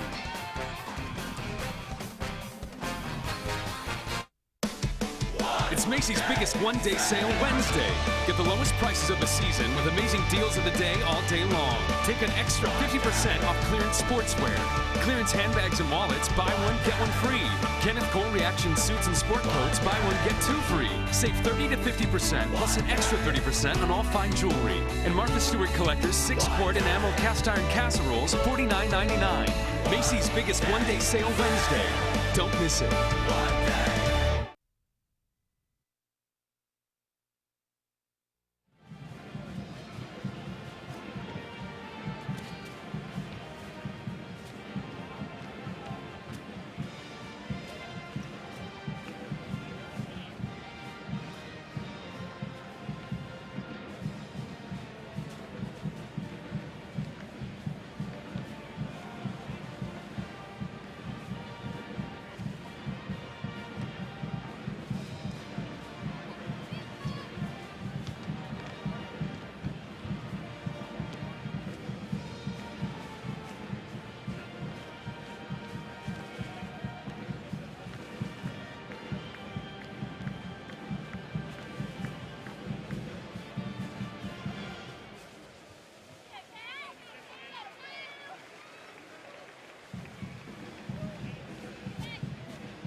(67-44), number 4 Kentucky starting to stretch the lead out here against the Mavericks. CSS has the weekend covered weeknights at 7 Eastern. SEC football tonight. Reporters around the South ready to bring you the latest news from around the conference. CSS, the face of college sports in the South. Matt Stewart along with Kyle Macy. Big night for James Young. Career high 23, 4 better than the 19 he had last week against Michigan State. Now Wildcats starting to pull away just for the inside game. 36-22 advantage in the paint. Second chance points 20-11, and also points off of turnovers 22-11. So really extending the lead in those 3 categories. Redger Dowell and Brandon Edwards have combined for 30 of the Mavericks' 44 points.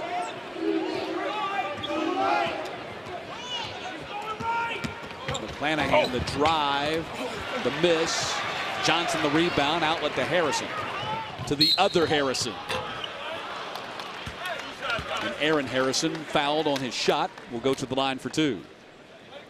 That international step-through move we're seeing more and more in the college game, of going right at the defensive player and making him commit one way and then stepping across. And Ginobili, I guess, is probably the master of it, of players in basketball. But more and more college players really executing that very well. Aaron Harrison, the older of the Harrison twins by 1 minute averaging 14 points per game, leads the Wildcats 77% from the free throw line. The #1 rated shooting guard in the country when he signed with the Wildcats. His brother Andrew, the #1 rated point guard.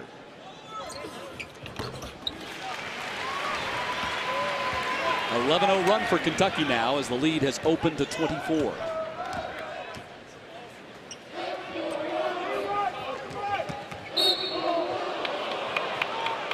Foul will be called on Kentucky.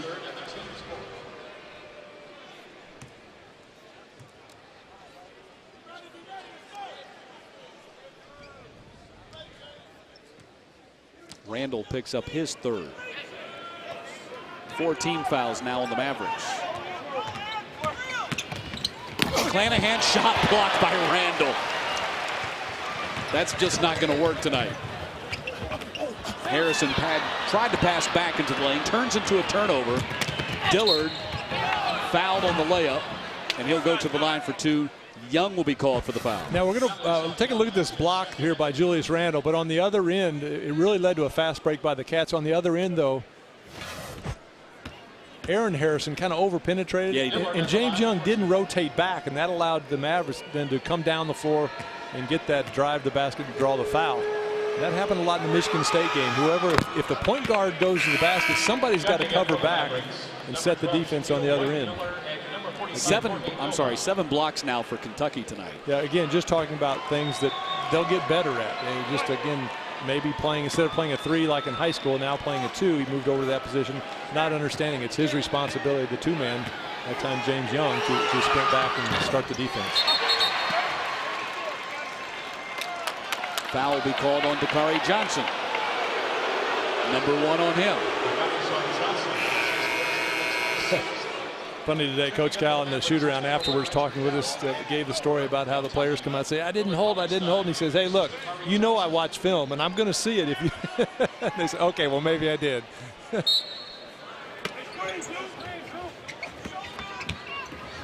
Edwards off the inbound. Edwards now with 18 points.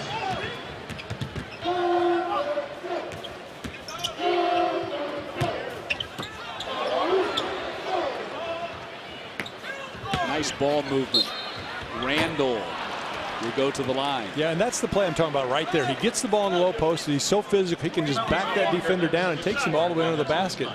And what made it so successful, he did it quickly. He got the ball and made the move immediately. Against Michigan State, when he was having trouble in that first half, he was holding the ball, and that allowed the defense time to adjust, come down and get the double, or sneak around maybe from the back. But that time caught it, made the quick move.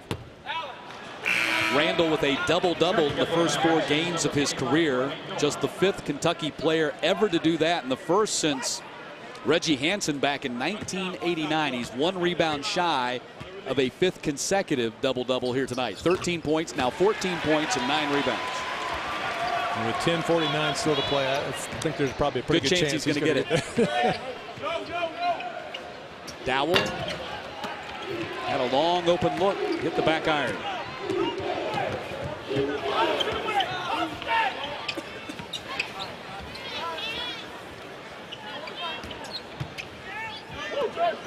Young.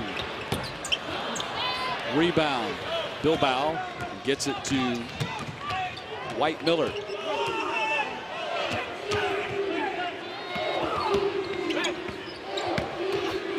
Dowell, reverse layup. Roger Dowell now with 16 points. Scott Cross telling us that Dowell has aspirations of playing at the NBA tonight. Was a big night for him going up against future NBA players. Wanted to see what he could show to the scouts as Cauley Stein hooks it in. Yeah, you get those competitive juices. You know you're going against good players that probably will be playing in the NBA, so kind of a chance to measure yourself. Strong drive that time.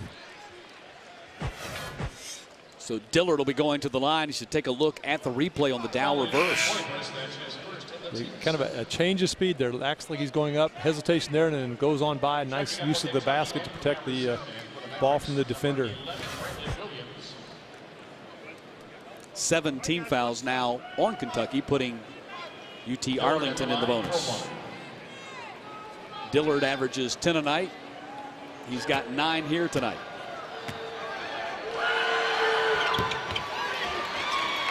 Rebound is controlled by Harrison.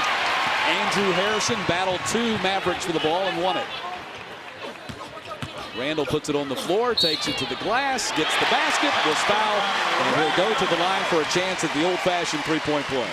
Perfect example of the skills of Julius Randle. Gets the ball at the high post, moves it to the right-handed dribble, a little sidestep, and then feels the defensive pressure and actually shoots the ball with the offhand, the right hand, soft enough to be able to get it to go down. It's a real nightmare if you're the man trying to play one-on-one against Julius Randle with his size and his quickness and the soft hands.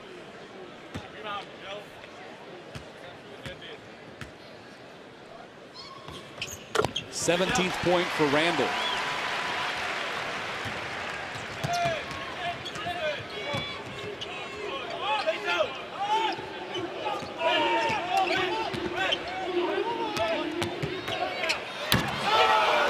That's a strong dunk there by Edwards. Yeah. That's another player I think that kind of accepted that challenge, wanted to see and measure himself that if he has a chance maybe to be in the NBA or even play overseas.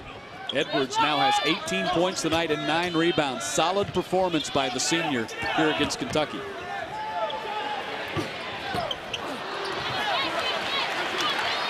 There's that 10th rebound we were talking about. And Young with the three-pointer. 26 now for Young, 5 three-pointers.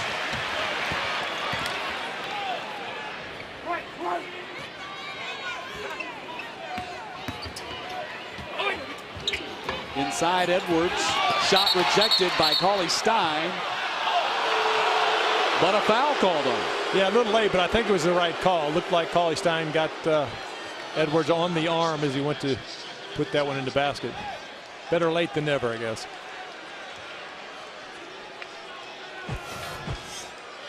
Let's take a look at it. Nice little bounce pass there. Oh, that was the one right before when he got that quick dunk.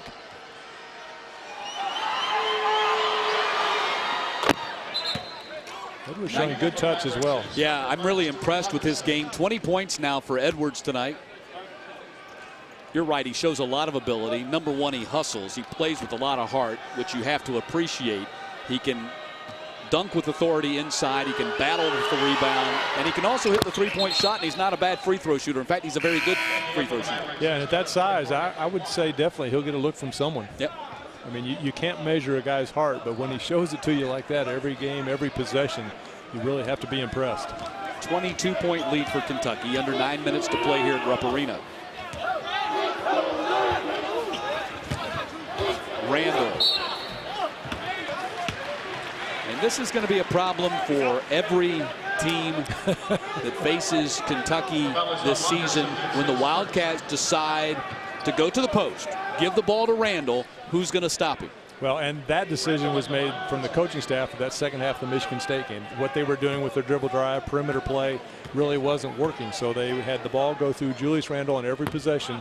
He responded with the big second half to bring the Wildcats all the way back to even before Michigan State went on that late run. But yeah, with the new rules, the way you can't control them with that arm in the back or leaning on those type of things, I mean, it really puts the defense in a bind.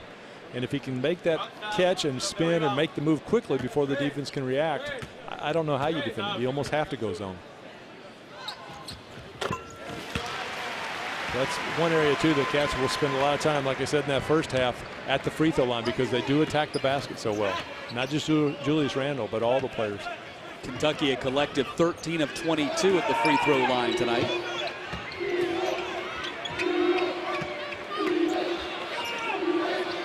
Edwards against Randall. Good touch.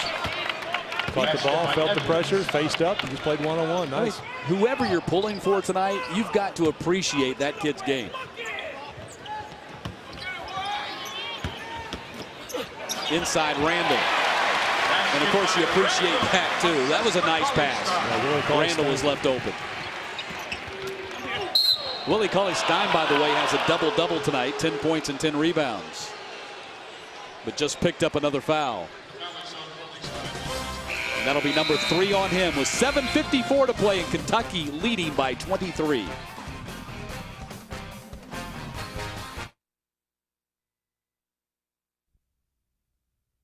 This is SEC football. You don't cheer for your team. You live for your team. Passion is worn like a badge of honor. so everyone knows what side you're on, but also because it looks good. The SEC on ESPN collection, proud to be SEC. Apparel and hats available at Hibbett Sports and online at Hibbett.com. Game tested, athlete approved.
He didn't have 20 and 10 the last game, did he? No. So it wasn't the first thing.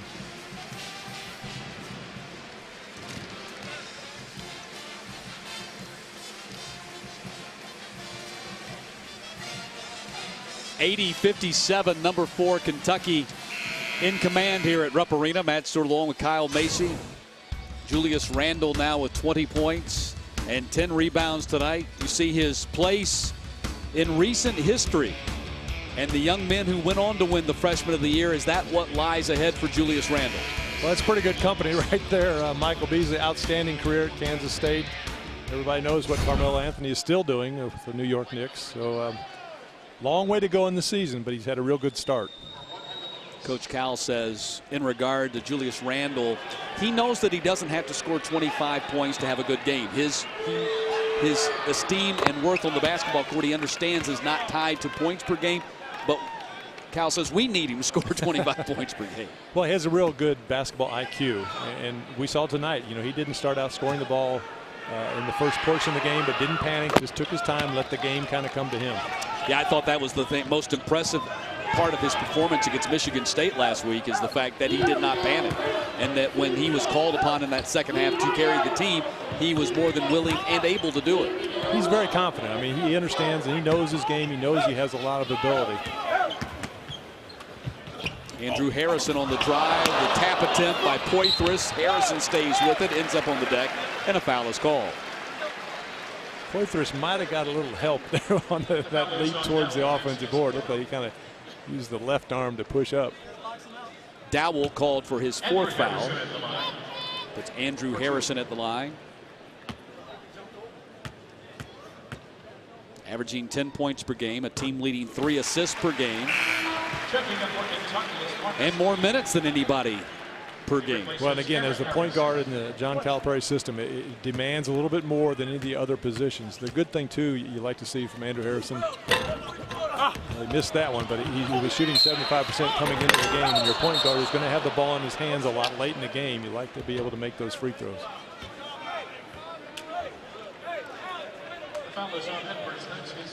Edwards picks up his 2nd foul, and that puts Harrison right back at the line. Andrew Harrison at the line for 2. Came off a solid 8 points, 8 rebounds, just 2 turnover performance against Robert Morris on Sunday night. Yeah, and he's so competitive sometimes he takes things a little bit too personal. If he misses a shot, he kind of gets this down on himself, think, oh, I should have made that, or whatever. But, you know, you just can't do that and let it affect the rest of your game. His main goal is not to score points from the point guard position. Now, he'll get points, but it's to get everybody else in position, get everything started offensively, get the defense set, and really control the tempo of the game from that point guard position. White Miller hits the 3-pointer. And again, he had an outstanding high school career, So it takes some adjustment, and he's going through that as far as understanding the expectations, and it's a different game, the college game. Reach-in foul called on Dillard. Shaquille White, just a little freeze move by dribbling through the leg. Willie Cauley-Stein late coming out. That was his first basket of the ball game to go along with a couple of free throws. He's got 5 points on the night as Andrew Harrison is right back where he was a few seconds ago at the foul line. Scott Cross took his team to Allen Fieldhouse in Kansas a couple of years ago. They lost by 25, but when we talked to them at practice last night, he admitted they relish the opportunity to play in an environment in a venue like this. It's a great learning experience. If they do progress like he hopes and they make the tournament, they'll have this under their belt, playing in front of a big crowd. From here, they travel by bus, probably, and go to Robert Morris. I'm assuming it's by bus. And we'll play. Yeah, so just a real good chance for team bonding, to spend this whole week together in the hotel and meetings and those type of things, not worrying so much about the academic end of it. Yeah, trip to Robert Morris to play them Thursday night. Again, part of the Kitely Classic, and that will continue on Saturday night when they play at Eastern Michigan, who, along with Kentucky, one of the two host schools in this event. And you can't beat the payoff, a $110,000 guarantee for UT Arlington. So for the entire event, I believe, yes. That's not bad. Yeah, so they're plus you get multiple games and doesn't right, exactly. So it helps their budget, also helps them, as you mentioned, build the team chemistry. Right. The athletic director, I'm sure, is more interested in the $110,000, but the coach wants that team chemistry.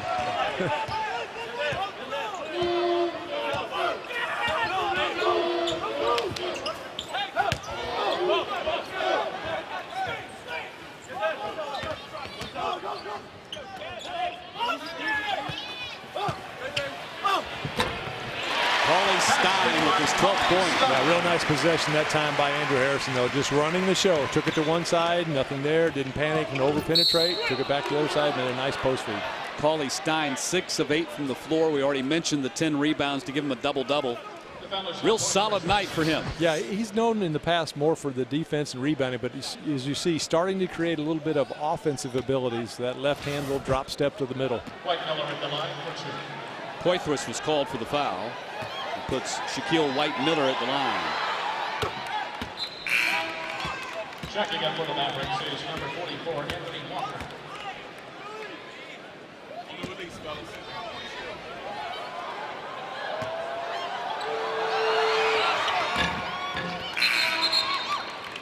Also checking in number 22, Lonnie McClanahan. White-Miller, as he goes to the bench, kind of interesting. Led the team in assists the last 3 years.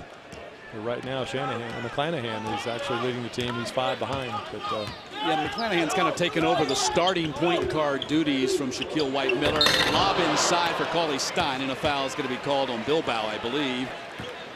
And that'll put Cauley-Stein at the line. But back to the story. Really a brand new team for UT Arlington. The only returning starter from last year's team that went 19 and 14, Brandon Edwards, Dowell, McClanahan, Dillard, all new to the program.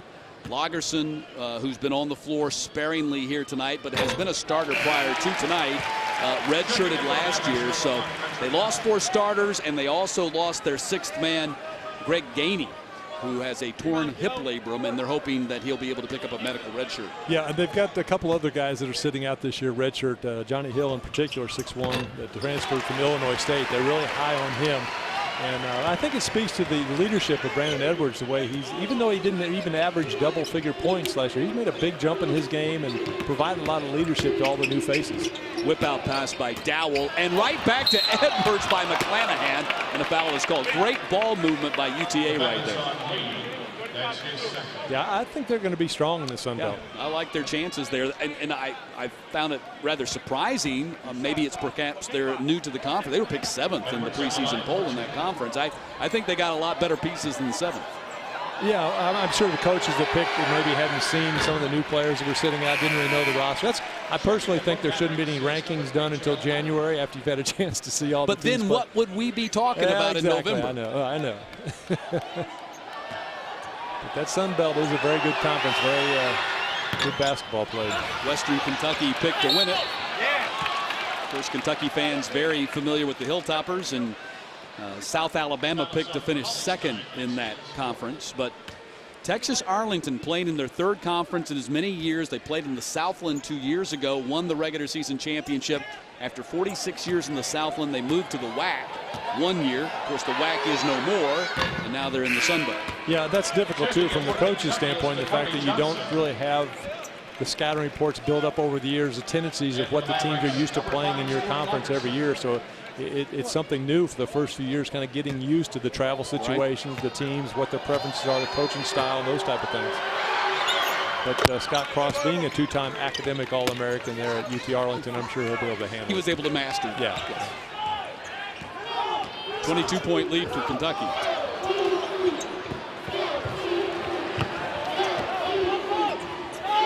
Young.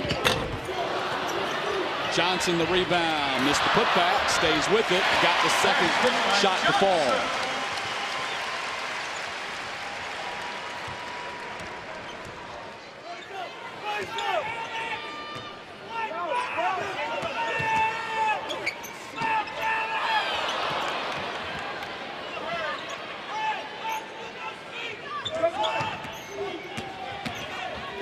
McClanahan's shot blocked out of bounds by Poitras. And again, you see why Kentucky is able to block so many shots, not just ball defense. So the man this time that's on the ball block shot, but also secondary defenders. You see Marcus Lee coming over. He was going to get a piece of that if Alex Poitras hadn't. 8 blocks for Kentucky tonight. One above their per game average, and we have 5.5 to play. The problem comes for Kentucky, though, sometimes when there's not that weak side rotation, the secondary defender goes for the block, and the perimeter players don't seal down, and it allows that second player, if they don't get the block, to get the putback.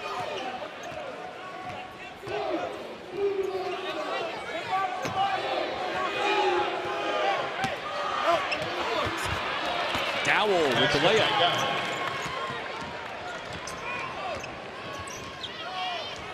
$18 for Dowell.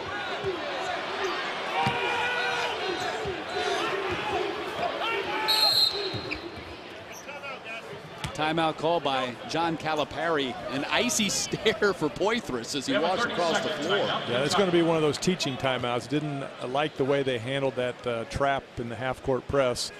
Didn't get to the right position, so he'll review that with them so in other games they'll be able to go to the right spot. Constantly teaching these young freshmen how to play the game, where they should be, making sure they execute. And again, that's one of the things that he talked to us about in the shoot-around, is they spend so much time on the teaching process right now. That, of course, well, at least from his perspective, hopefully changes as the season unfolds and they get it and then they move along in the game planning process. Yeah, that's really the difference. I mean, you've got an experienced team. You say, okay, let's do this drill, and they know how to do it. But a young team full of freshmen, you've got to teach the drill first and then run it. Around the SEC tonight, Butler defeats Vanderbilt in overtime. LSU at home leading New Orleans by 8. Make that 12, pardon me. Texas A&M 16-point lead on Prairie View in the second half. Auburn 26-point lead on Jacksonville State in the second half. Mississippi State 15-point lead on Mississippi Valley in the second half. And Alabama leading Georgia State 16 points in the second half. Kentucky really pounding second chance points here in the second half. They had 3 at halftime, 25 here in the second half. We talked about, we thought the emphasis would be to go inside, and Dakari Johnson again from the inside scoring. 8 points for Dakari Johnson. 5 Kentucky Wildcats in double figures here tonight, and Johnson a basket away from joining them.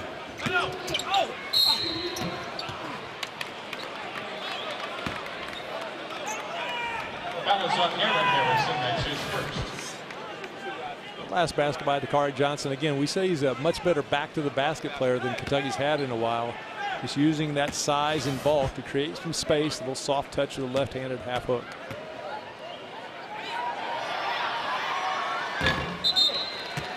Anthony Davis played center here at Kentucky, but I mean, really, you see his game now in the pros. He's moved out on the floor.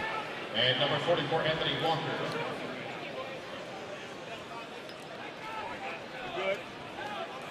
It's a nice flexibility, though, for the Kentucky coaching staff to have. I mean, they've got long players that can play outside, and they've got some bulk that can play inside, and some players that can do both.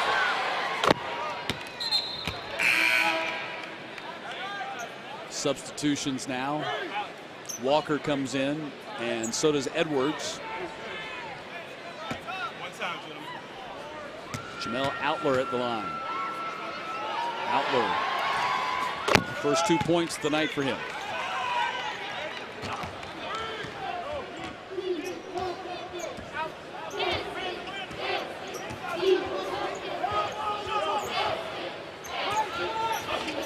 Andrew Harrison left open for the three and makes him pay for it. Yeah, and I see that opened up because of what we talked about earlier, the fact that he got his teammates involved. And it wasn't much, just passed the ball to Julius Randle, but the defense has to respond to that. And so it allowed him to get that wide open look.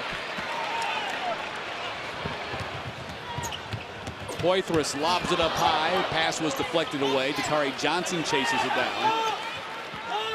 They swing it back down in the post to Randle, and a foul is going to be called on Edwards, I believe. And again, the key there, catching it, making the quick move. Didn't hold it to give the defense time to adjust. 3:59 to play with the Wildcats on top by 25.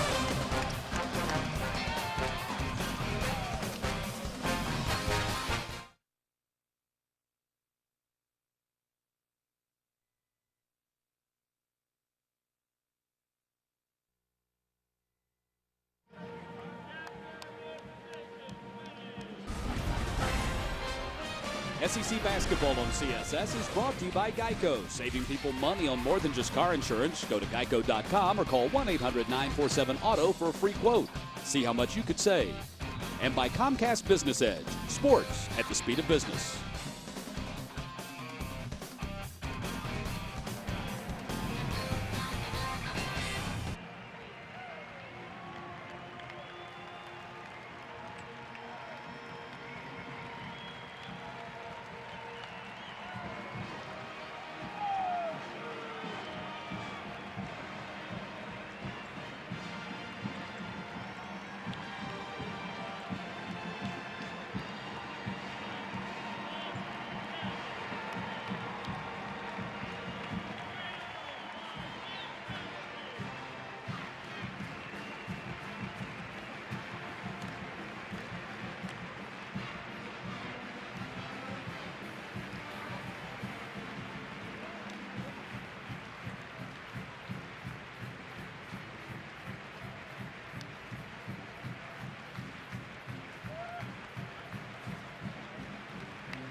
SEC basketball on CSS is brought to you by Geico, saving people money on more than just car insurance. Go to geico.com or call 1-800-947-AUTO for a free quote.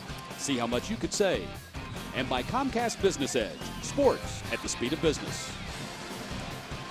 Back in Lexington, Kentucky, Matt Stewart and Kyle Macy with you as the fourth-ranked Kentucky Wildcats on the verge of improving to 4-1 with a 96-71 lead on UT Arlington. And time now to salute our Geico go-to player of the game, James Young, with a career-high 26. Had an outstanding game. Really got the Cats off the mark early with the outside three-pointer, but has scored from a variety of ways and a variety of locations.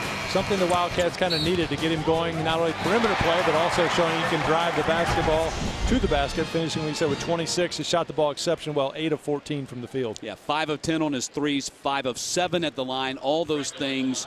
Good news for Coach John Calipari and the Wildcats. Something that they had really stressed in practice the last couple of days is him squaring up his shoulders, shooting the ball like they knew that he could back when, you know, Coach Calipari made the great proclamation in preseason that this is the best shooter, might be the best shooter in the nation. He played like that tonight. He did, and what that does for the rest of the team, it really opens up the post. So now you've got the decision to make, okay, do we let him shoot those threes where he's going to make a high percentage and get that extra point? Or do we extend out, which then opens up the post play for a Julius Randle or Willie Cauley-Stein or whoever may be down that low post. So it really puts the defense in a bind.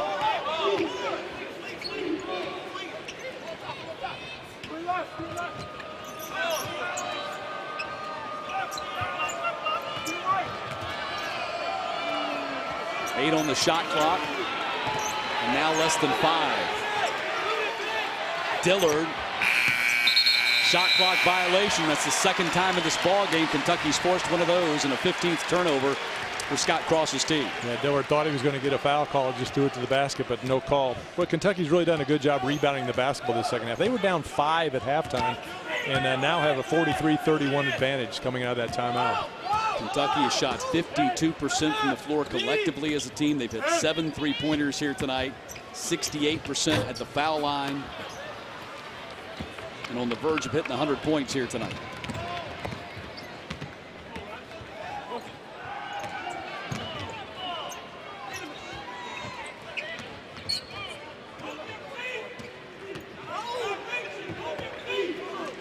McClanahan's a young man, just has not been able to get on track here tonight. Has not scored as Dowell knocks down the 3. Dowell now with 21 points.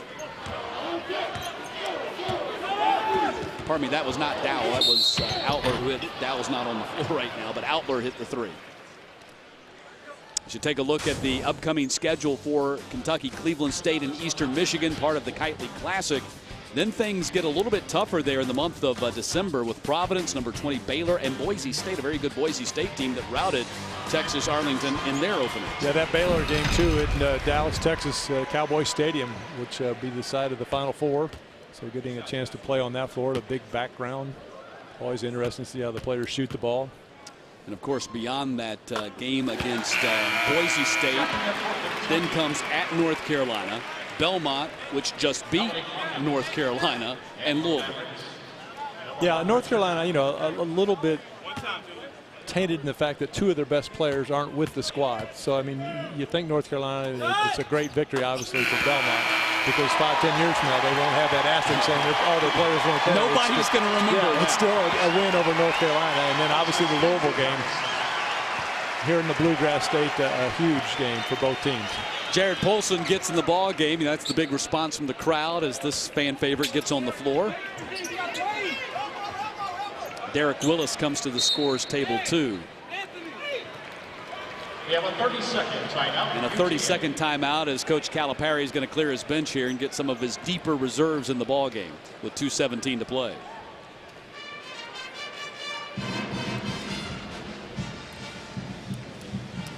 Well, if you've still been knee-deep in college football season, haven't been keeping up, well, here's what you've missed so far.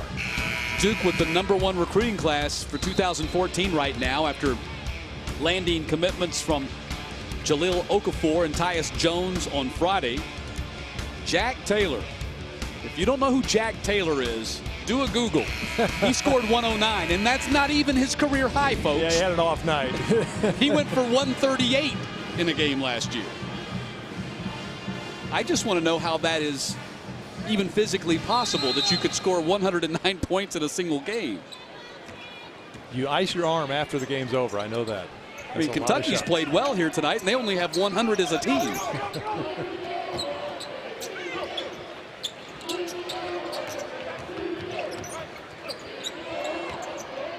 Edwards on the step back. Ball will go out of bounds. It'll be Kentucky's ball. For our CSS viewers, coming up next, stick around. It's the replay of the Clemson Tigers' victory over the Georgia Tech Yellow Jackets. Hate to spoil, if you didn't know. That's coming up next right here on CSS.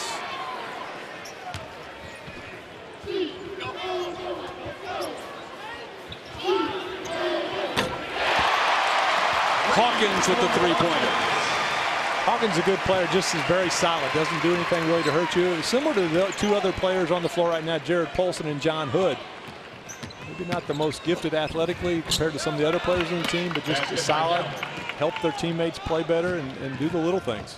Dowell with the basket, that gives him 20. That's 5 consecutive games now for Redger Dowell that he has scored 20 points to start this season. And I'd say from watching him, he's going to have a lot of 20-plus point games during the course of this season. He might not have any games where he doesn't score 20. That's a real good point. I mean, really. He shoots Seriously. it well from perimeter and has that quick step going to the basket. Number 9 scorer in the country through the first couple of weeks of the season, averaging 26 a game. I don't know if he'll get to that 26. Still possible here with 79 seconds as we're in garbage time. And you can't foul him either because he's a real good free throw shooter.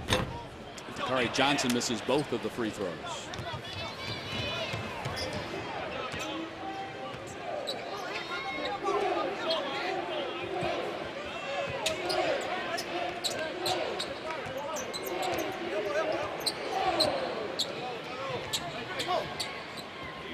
One minute left in the game. Stolen. And Outler fouled Hood as he went in for the jam and missed it. Yeah, grabbed the jersey.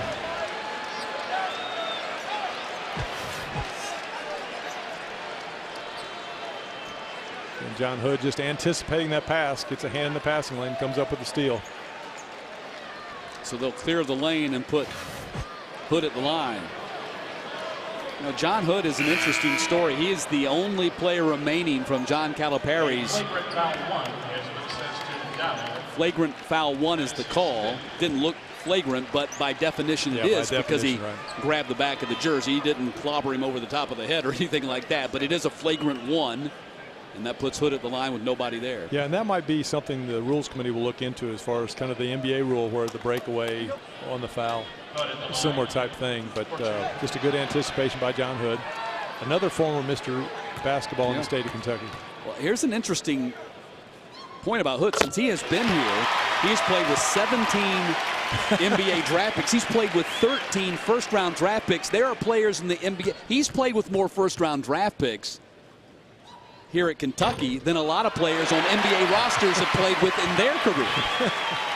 Think about it. Being a senior and with the extra year, had a knee injury last year, he already has his degree and working towards another. And knowing he's not going to get a lot of minutes, trying to provide a lot of leadership as one of the upperclassmen. One of the few upperclassmen.